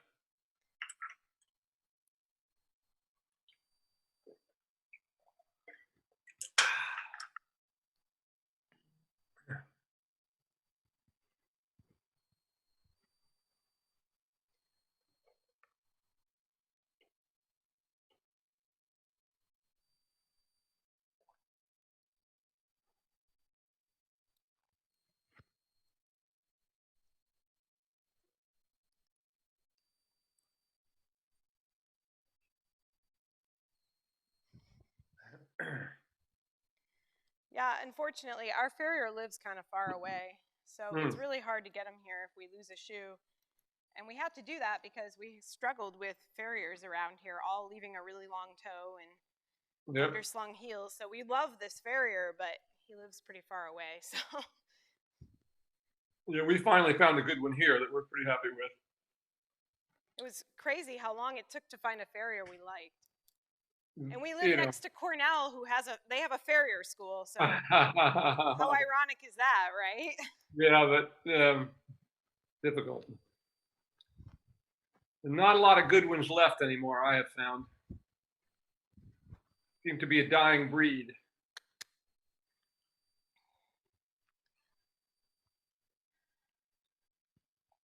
They're all buying cheap Japanese, cheap Chinese shoes and slapping them on. Yeah, you're right, actually, about that too. Yeah. I also don't get it. They're also focused on these competitions where they like can, meld a shoe quickly, and that's their like goal. I don't get that. Like, I don't want them to do speed shoeing, Well, it's nice that they have the ability to build a shoe. I mean, there aren't a lot of guys who can do that anymore. Most of them are just buying cheap Chinese shoes and slapping them on the horse's feet. A lot of them already come with side clips on. So they're putting side clips on the front horse's feet. Horses should never have side clips on the front of their feet. Yeah. On the back, yes. On the back feet, yes. Front shoes should have a toe clip if you're going to have clips at all. The feet are differently shaped. Not bad there. I think maybe he has to poop now this time. Okay, Calvin. Well, there's a little idiosyncrasies, but once again, better that he gets it all out and goes. Okay, come on. Let's go. Good boy. Come on, gotta move now. There you go. Good boy. That's more like it. And you can go ahead and trot on your circle there.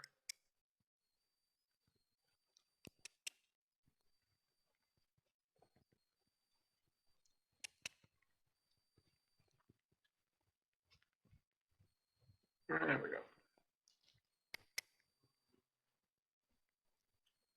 Come on.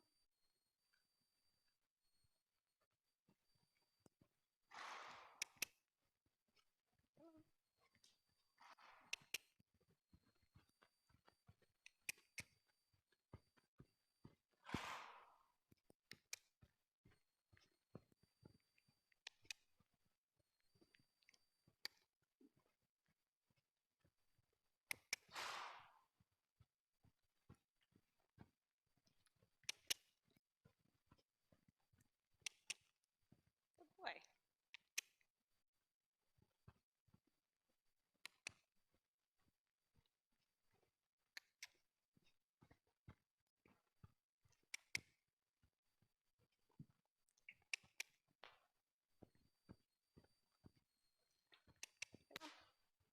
Stop.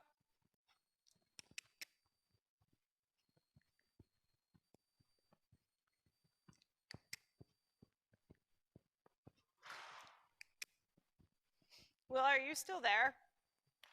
Yeah, I'm here. Oh, okay. I just got worried. I was about to say, yeah, it's looking good. Just waiting for him to sort of settle in there a little bit. I'm here. That's looking better.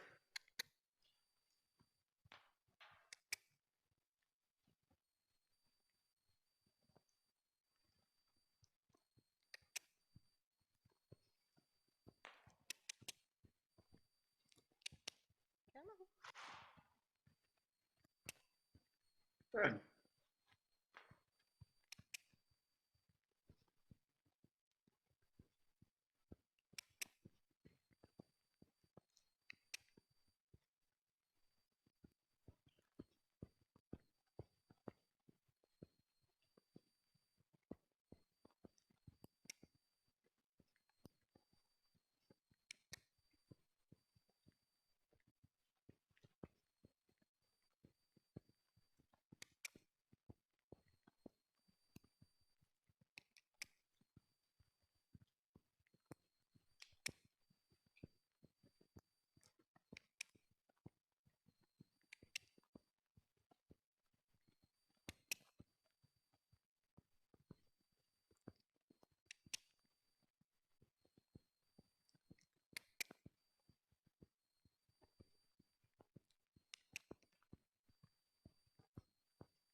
That's much more like it. Now ask him to walk again. And walk. Good walk. Good boy. Good. And ask him to halt and change directions. And whoa. Whoa, Calvin. Whoa,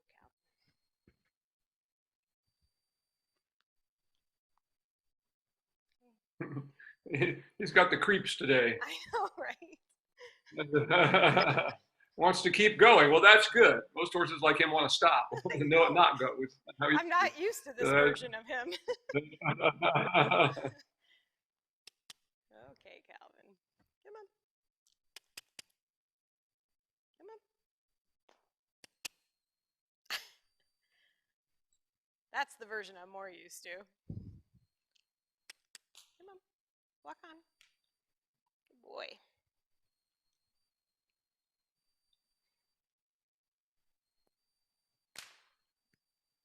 Come on. That's a little more active. There we go. Little stretch, good there. Come on, Calvin. Come on. Oh, walk. Walk. You can go ahead and trot since he seems to want to do this today. Let's go ahead and trot. No big deal. We don't need to make him walk. Go ahead and ask him to trot. So a little reverse psychology. Say, okay, you want to trot? Well, let's trot then. You know? And trot. Trot. As long as the trot's not too bad, it's all good.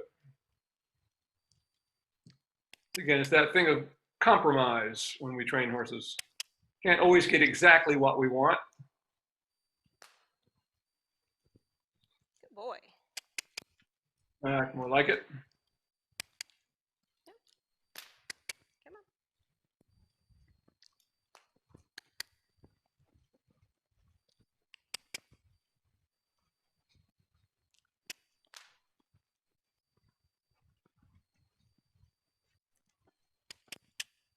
All right, let's keep that going.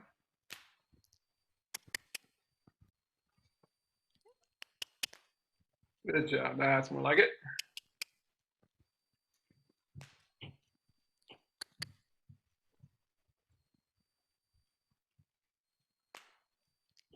Come on. Keep going. Trot. A little more active. Yeah. Yeah. Good boy. Good there.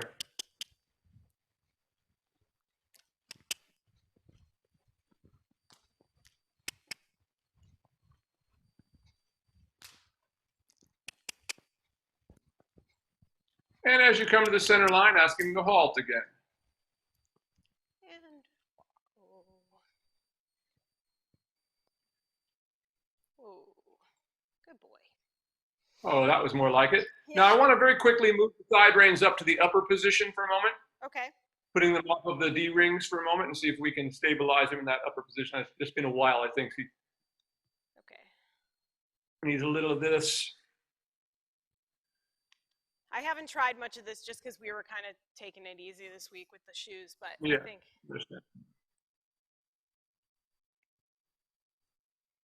doesn't seem to be bothering him. Don't see much difference. I know, So. right? I don't see much difference either. I'm starting to wonder if I shouldn't even be doing shoes right now.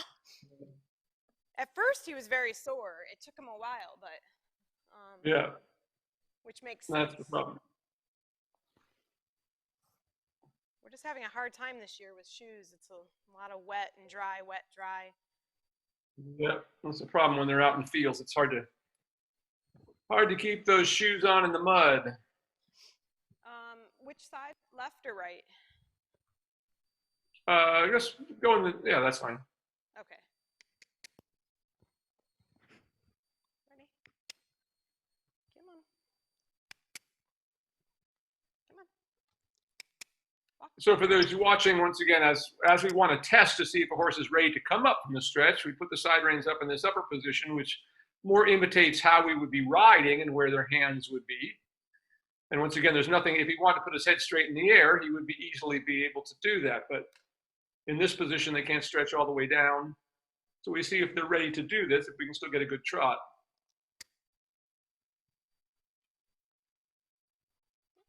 And go ahead and ask him to trot. And trot.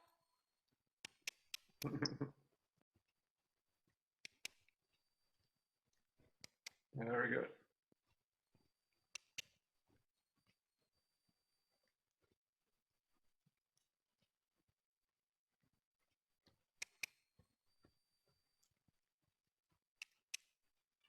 So that's just what we're looking for. He's wanting to stretch into it, but he's not coming above the bridle, and nor is it adversely affecting the way he's moving.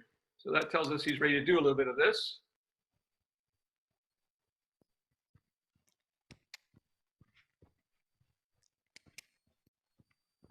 Good.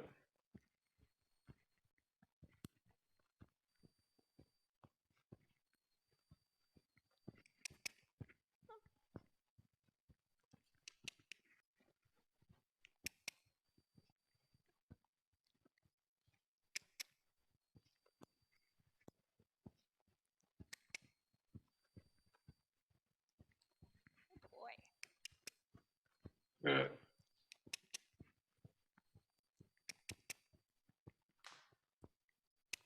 And let him walk again.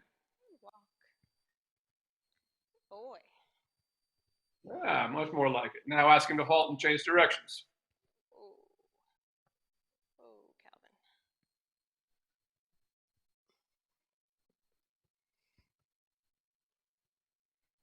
Yeah, it's funny. He comes up against it at first, and he's kind of like, "What?" But then he kind of relaxed right into it. So. Yeah, that was good. There's a big yawn. Are we keeping you awake, Calvin? Yeah.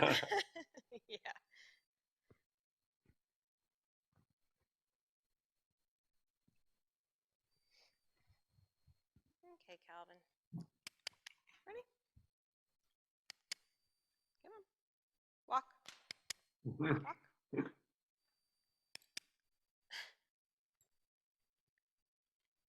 Come on. Come on. Come on. There you go.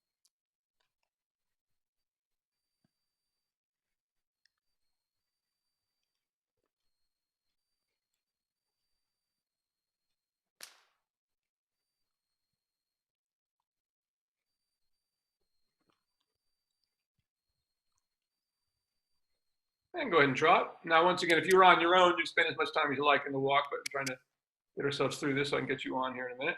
That's pretty good. Ready? Whenever you're ready there, ask him to trot. Trot. Trot.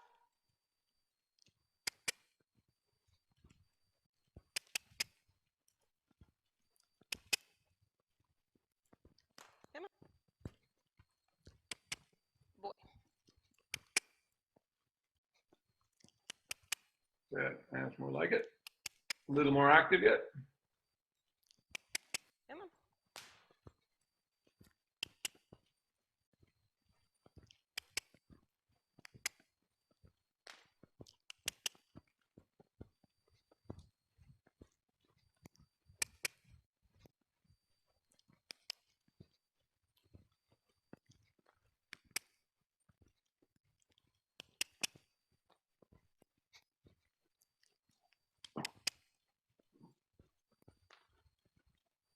Just a little bit more active again.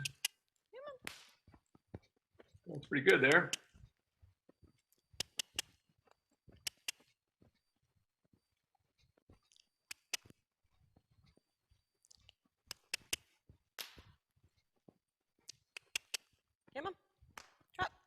Yeah, that's looking better. He just pulled his belly in a little bit. For those watching, take a look at his flanks there and see all of a sudden they just came in a little bit.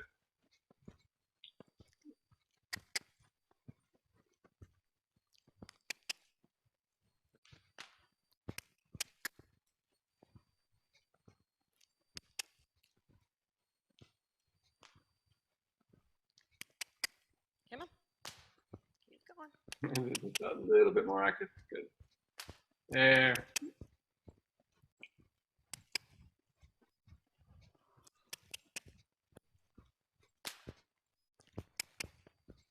Because for those watching, once again, you can see how if you tighten side reins and they're on the side of the horse, that's why horses get overbent. And you see, if you put them up like this, the horse just stretches into them if they're ready to do it. Once again, if they're not, they'll just put their head straight up in the air, and that's how you know. But we never want to tighten side reins on the side of the horse because, that said, that will just end up curling the horse over.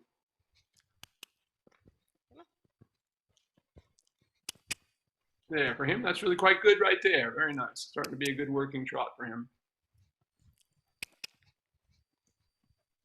Keep that going. Now, as you come to the center line, go ahead and ask him to halt or walk and then halt, whatever you have to go through to get that.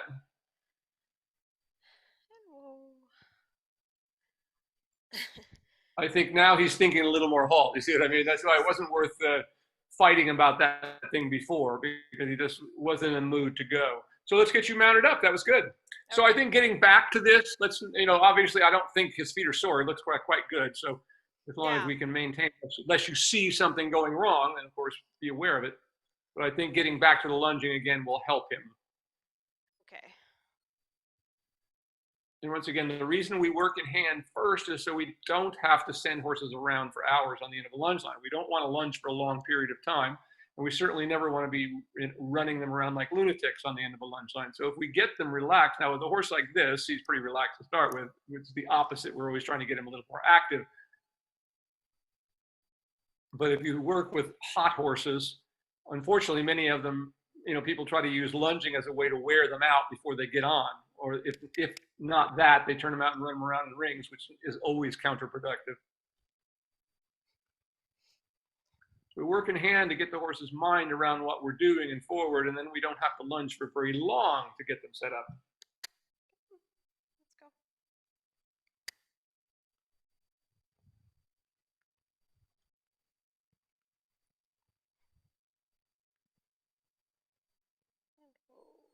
Whoa.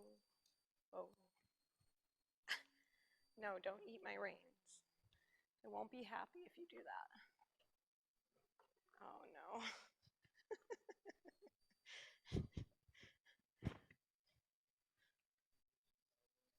Yeah.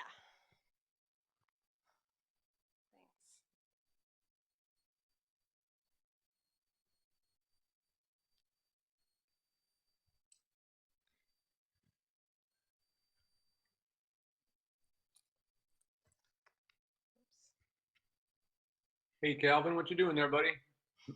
Looking at us up here.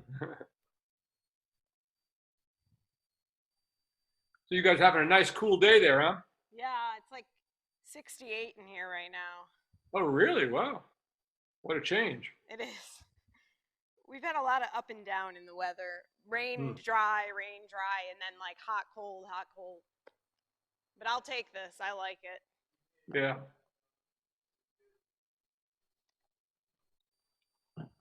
That's why I live where I live. Because it's like that most days. Yeah, that is nice. That's really nice. San Diego has 300 days a year of perfect weather and 65 days of a little rain or a little hot or a little cold. I think we live in one of the cloudiest parts of the United States, actually. A friend of mine moved here from Colorado, and she said that she had no idea there were places like this on Earth that just didn't see sun. Yeah. Well, Colorado is freezing cold, but the sun always comes out as soon as the snow stops. Yeah, that's what she said. Yeah. She didn't think it was a big deal moving here, thinking it was the same kind of weather, but she's like, the big difference is the sun. Yep. Okay, come on.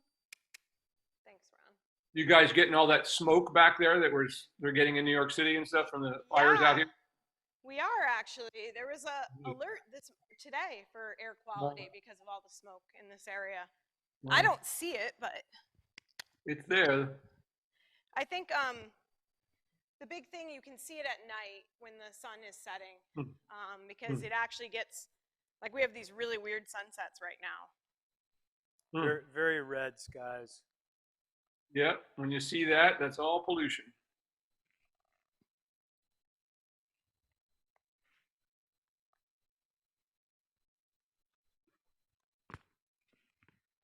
Sad, you know. And whoa.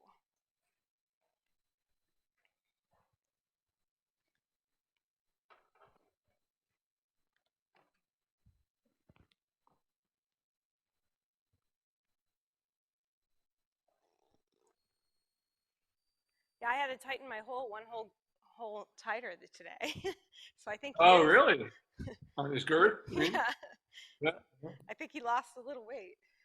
That's good. Looking trimmer all the time.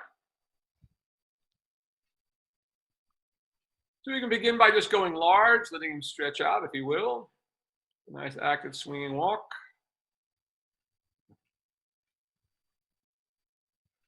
Very nice.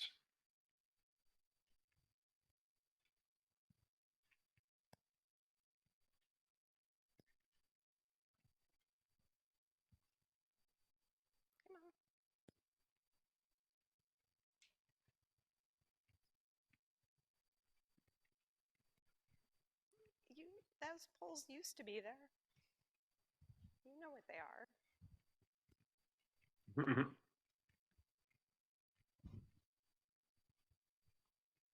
And just go ahead and continue large for a moment, just working on that stretch, opening up the walk, getting yourself in the saddle, taking a few moments to let everything settle in.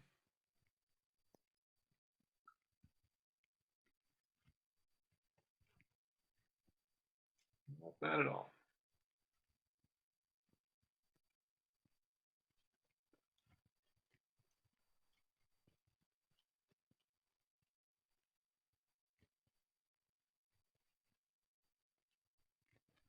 And just continue large, keeping the walk. When we get up to the other end, we'll turn by the center line and leg yield to the left.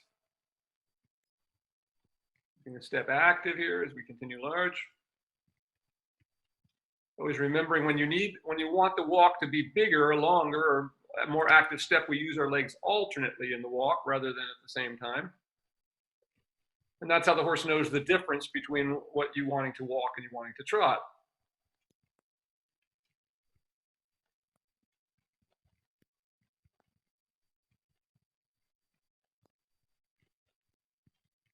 And of course, the hardest thing is being sure that we have that moment whenever we ask with our legs or anything else, that we're always sure that we relax again afterwards and listen to see if there's a response before we just keep going at it with our legs or whatever the case may be, or squeezing harder and harder.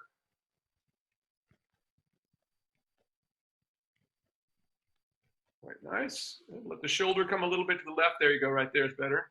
We just want the shoulder to just lead slightly so that we don't get the horse hitting its legs together. Good there. And once again, see if you can get the walk a little bit more active. Go ahead and turn by the center line here at this end and do that again.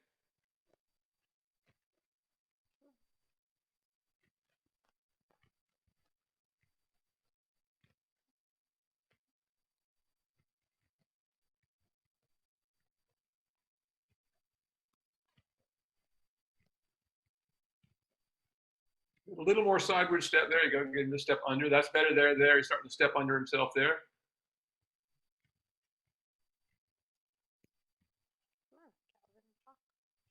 Good. Now change the rein on the next diagonal.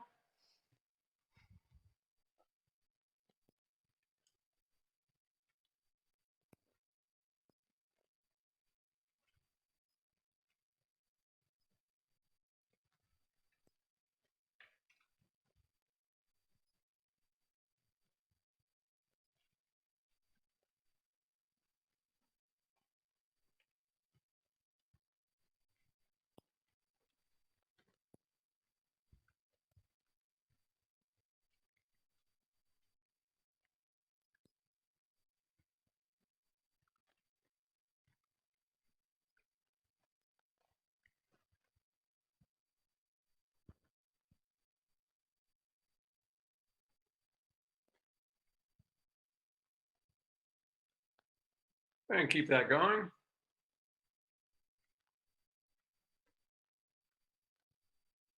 A little bit more active there. It's getting a little too slow again. And then when you get by the center line at the other end, we're going to turn and do a little bit of a leg yield to the right.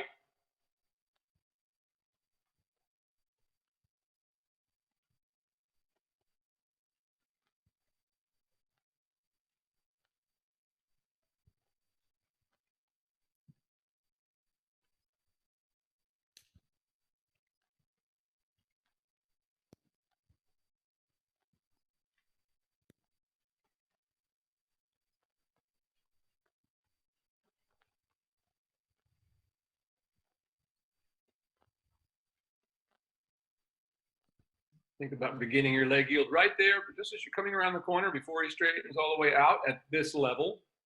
Later on, once we can achieve a working walk, then we can go straight. But in the beginning, we want to start that leg yield before the horse straightens out.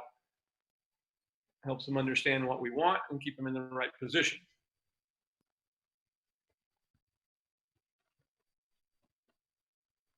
Now on the circle here, go ahead and stretch down a little bit deeper. See if we can get a little bit deeper before we bring them up a little bit. So think about being a little bit shoulder fore on the circle. Hindquarters a little bit more to the outside as we stretch them all the way down, a little more active, just kind of stalling a little bit.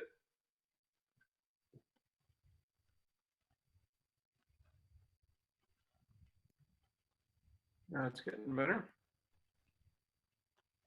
Now try to stay on a circle rather than let him straighten out. So think of making a circle, keep that outside shoulder coming around there. So we're making a circle and not straight lines. We don't want to make a square at this point.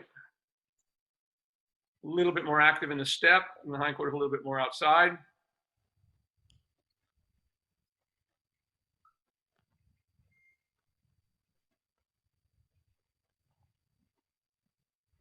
A little bit more, so he's kind of falling to the outside. So I need to swap that around and get the hindquarters to the outside and shoulders to the inside a little bit more. So keep looking around your circle so you know where you are, keeping that same relative position. Hindquarters a little bit more to the outside. Now try to get him a little more shoulder fore on your circle. Hindquarters a little bit more to the outside. If you have to give him a little tap, do so.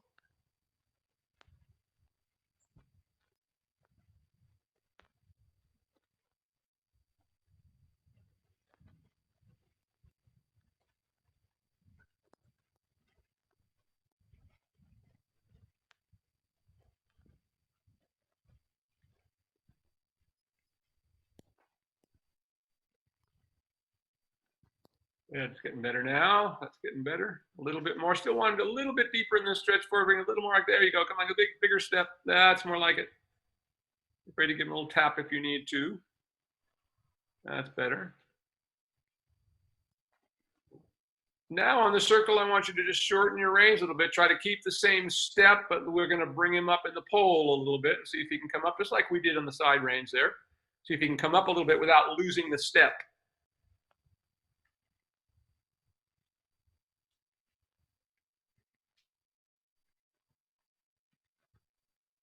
Bring him up a little bit more, shortening your reins a little bit more.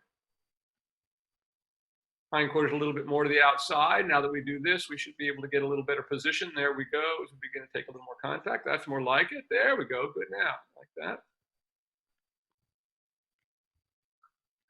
Now go large in this walk. Try to maintain him here. Now ask yourself, is the step keeping the same rhythm? It's like music. It's got to be like a metronome. So the rhythm tells us whether the horse is disengaging or not. So if you feel the horse losing the rhythm, we know he's basically letting the hindquarters fall out behind. That's better there. Now go ahead and turn by the center line and do a leg yield to the right.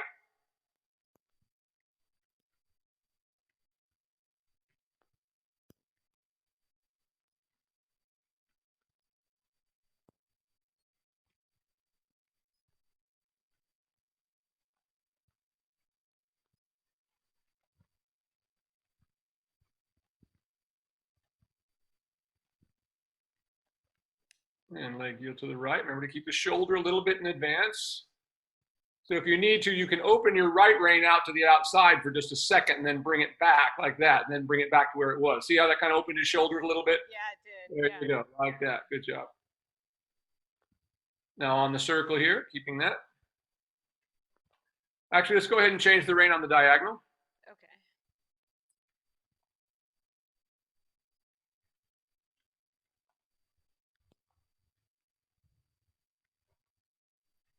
Now let him stretch all the way down as we change the rein across the diagonal.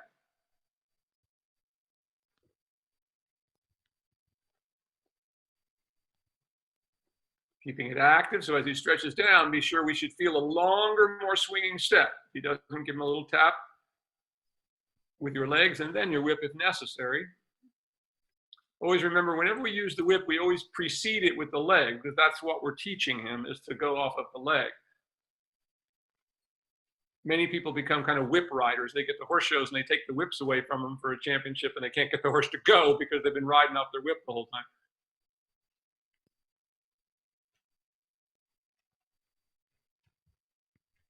Good. Just go straight, keeping that. Good. A little stretch up a little bit. Let your rein shorten a little bit. Just bring him up a little bit more. Let your hands come together in front of you. We can begin to equitate a little more when we can keep that energy going and the horse can stay up over his back. Then we can worry more about whether we're keeping our hands in the correct position, as they say.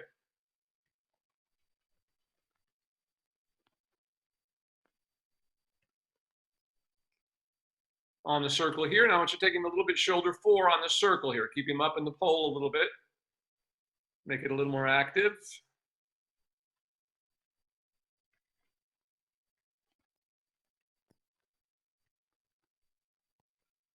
Oh, that's getting better. Yeah, there you go. Good. Not bad at all right there. Good, good, good. Keep that walk and go large. We can keep him right here.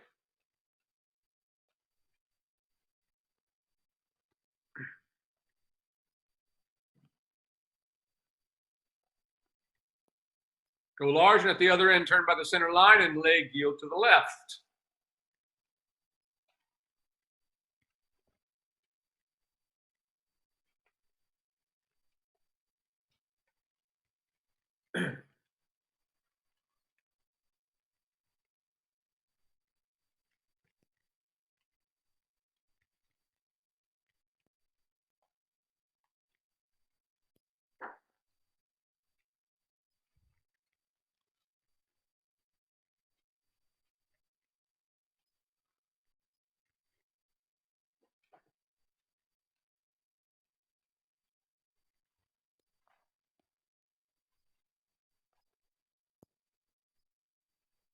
Good, there, that's good. Yeah, very nice. That was much better. He's staying up, a nice active step. Good job. Now circle right there. Prepare to trot, and when you are ready, just ask him to trot rising on the circle.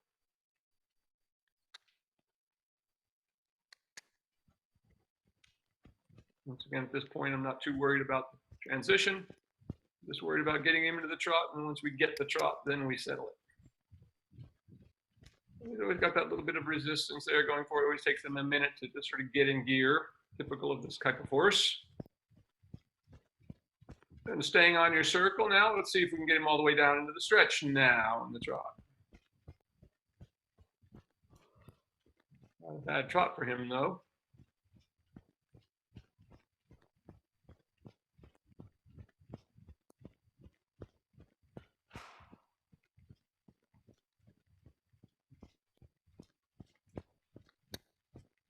Good, like that. Really good. Keep that. Really good now. On the circle. Except he just decided. Now you can let your shoulders come a little, when he gets a little off the bridle or whatever that, let your shoulders come back behind the motion a little bit for a second until you get him ahead of your leg, and then come back to the straight up and down position.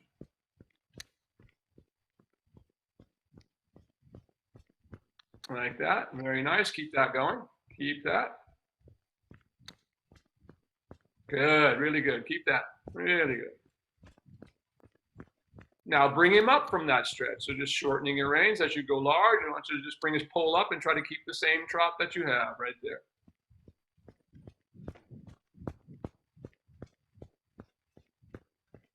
Right there would be really good. Right there is great for him. Right there. Right there. That's a good position for him. Right there. Go large now.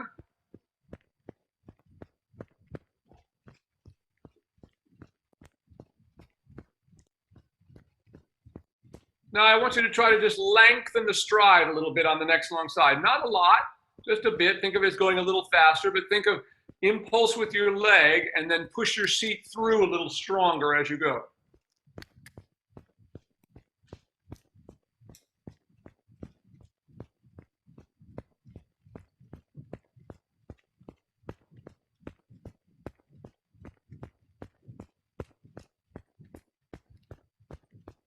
Now back on a circle there to help you again. Good.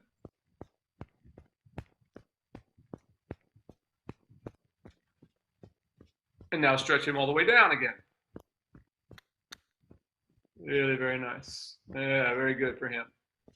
And once again, most horses they always need to have the ability to stretch all the way to the ground. That really pulls the withers up through the shoulders and brings the back up into the correct position. As horses advance in training and the back becomes stronger, they don't need to stretch down all the way all the time. But they always need to have that ability because it really helps that back and loosen the back up as it brings the back up and opens the vertebra. Good. Now on your circle, shortening your reins again, trying to keep that same trot, but all we're doing is now bringing his pole up.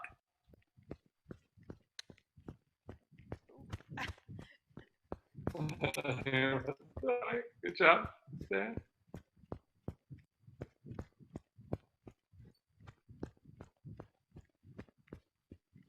Stay on your circle there for a moment. We just get it to stabilize. Right there is where we'd like it to be. Right there is about right for him. That's really quite a good working trot for him. Right there. Let's not overflex. Keep it there. Now go large again.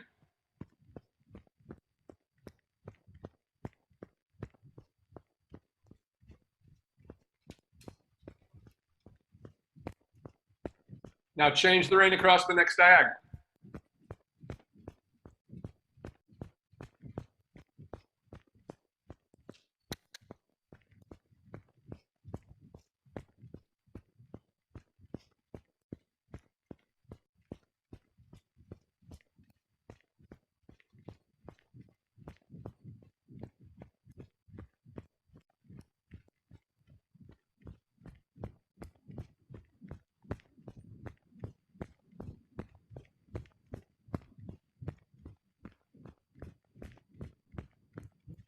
Now on a big circle there in the center again, we're going to let him stretch all the way down in this direction.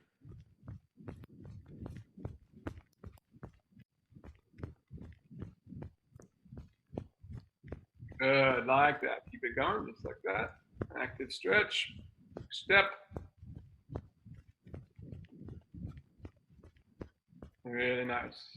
Now bring his pole back up from the stretch again on the circle.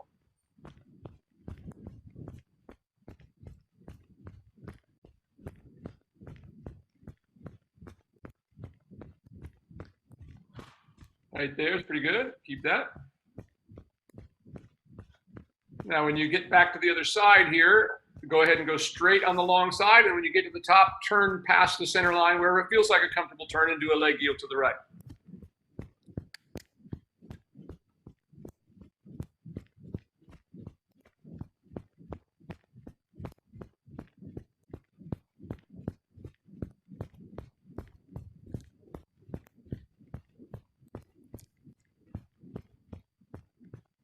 Use the leg yield to help you engage him again. Get that going. And then start a circle right there. When you reach the wall right there, that was really quite good. And let him stretch all the way down again on your circle. Keeping that active swing. Really nice there. Good. Keep that going just like that.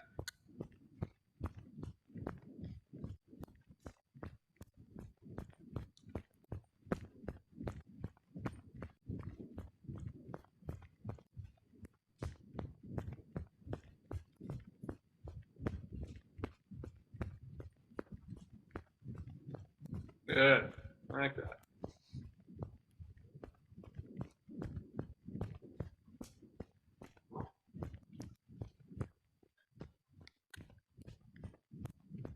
Keep that really good now. Keep that nice and active. Good. Now bring him up from the stretch again.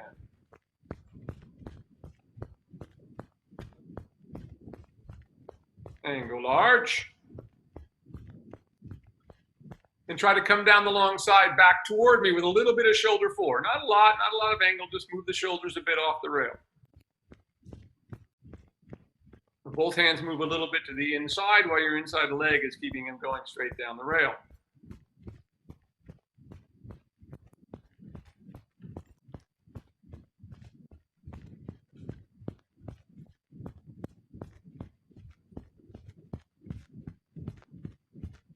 Good, right about there is okay. Good, keep that. Keep that all the way down there, quite good. And then all the way back down into the stretch again on the circle here.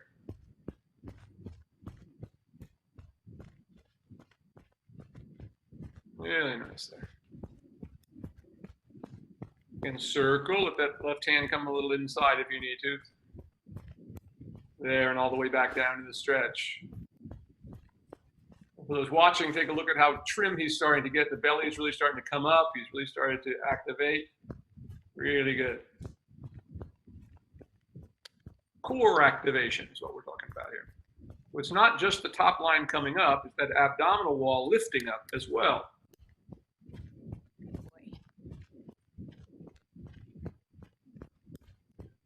Very nice, keep that.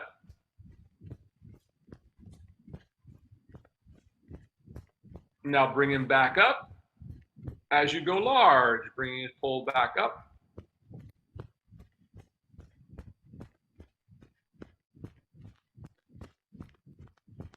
And then change the rein across the next diagonal.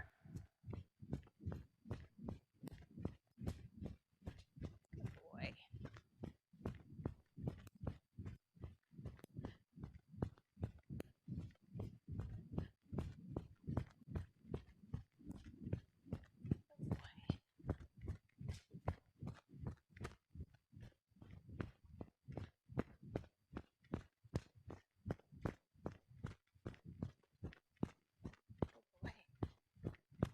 And a circle here, that's really quite nice right there.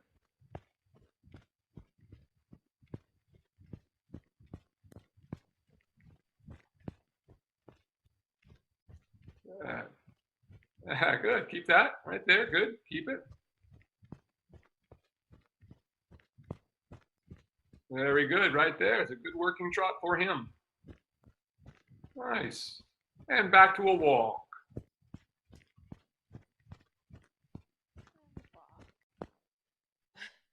Stops are always so drastic.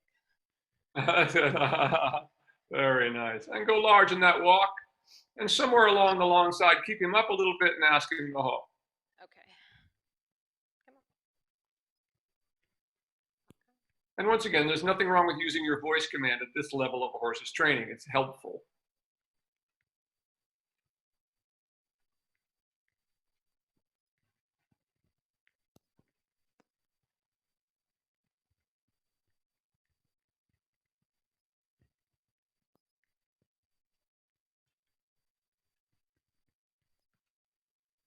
And anywhere you like there, just ask him to halt as you come to the center line on your circle would be a good spot.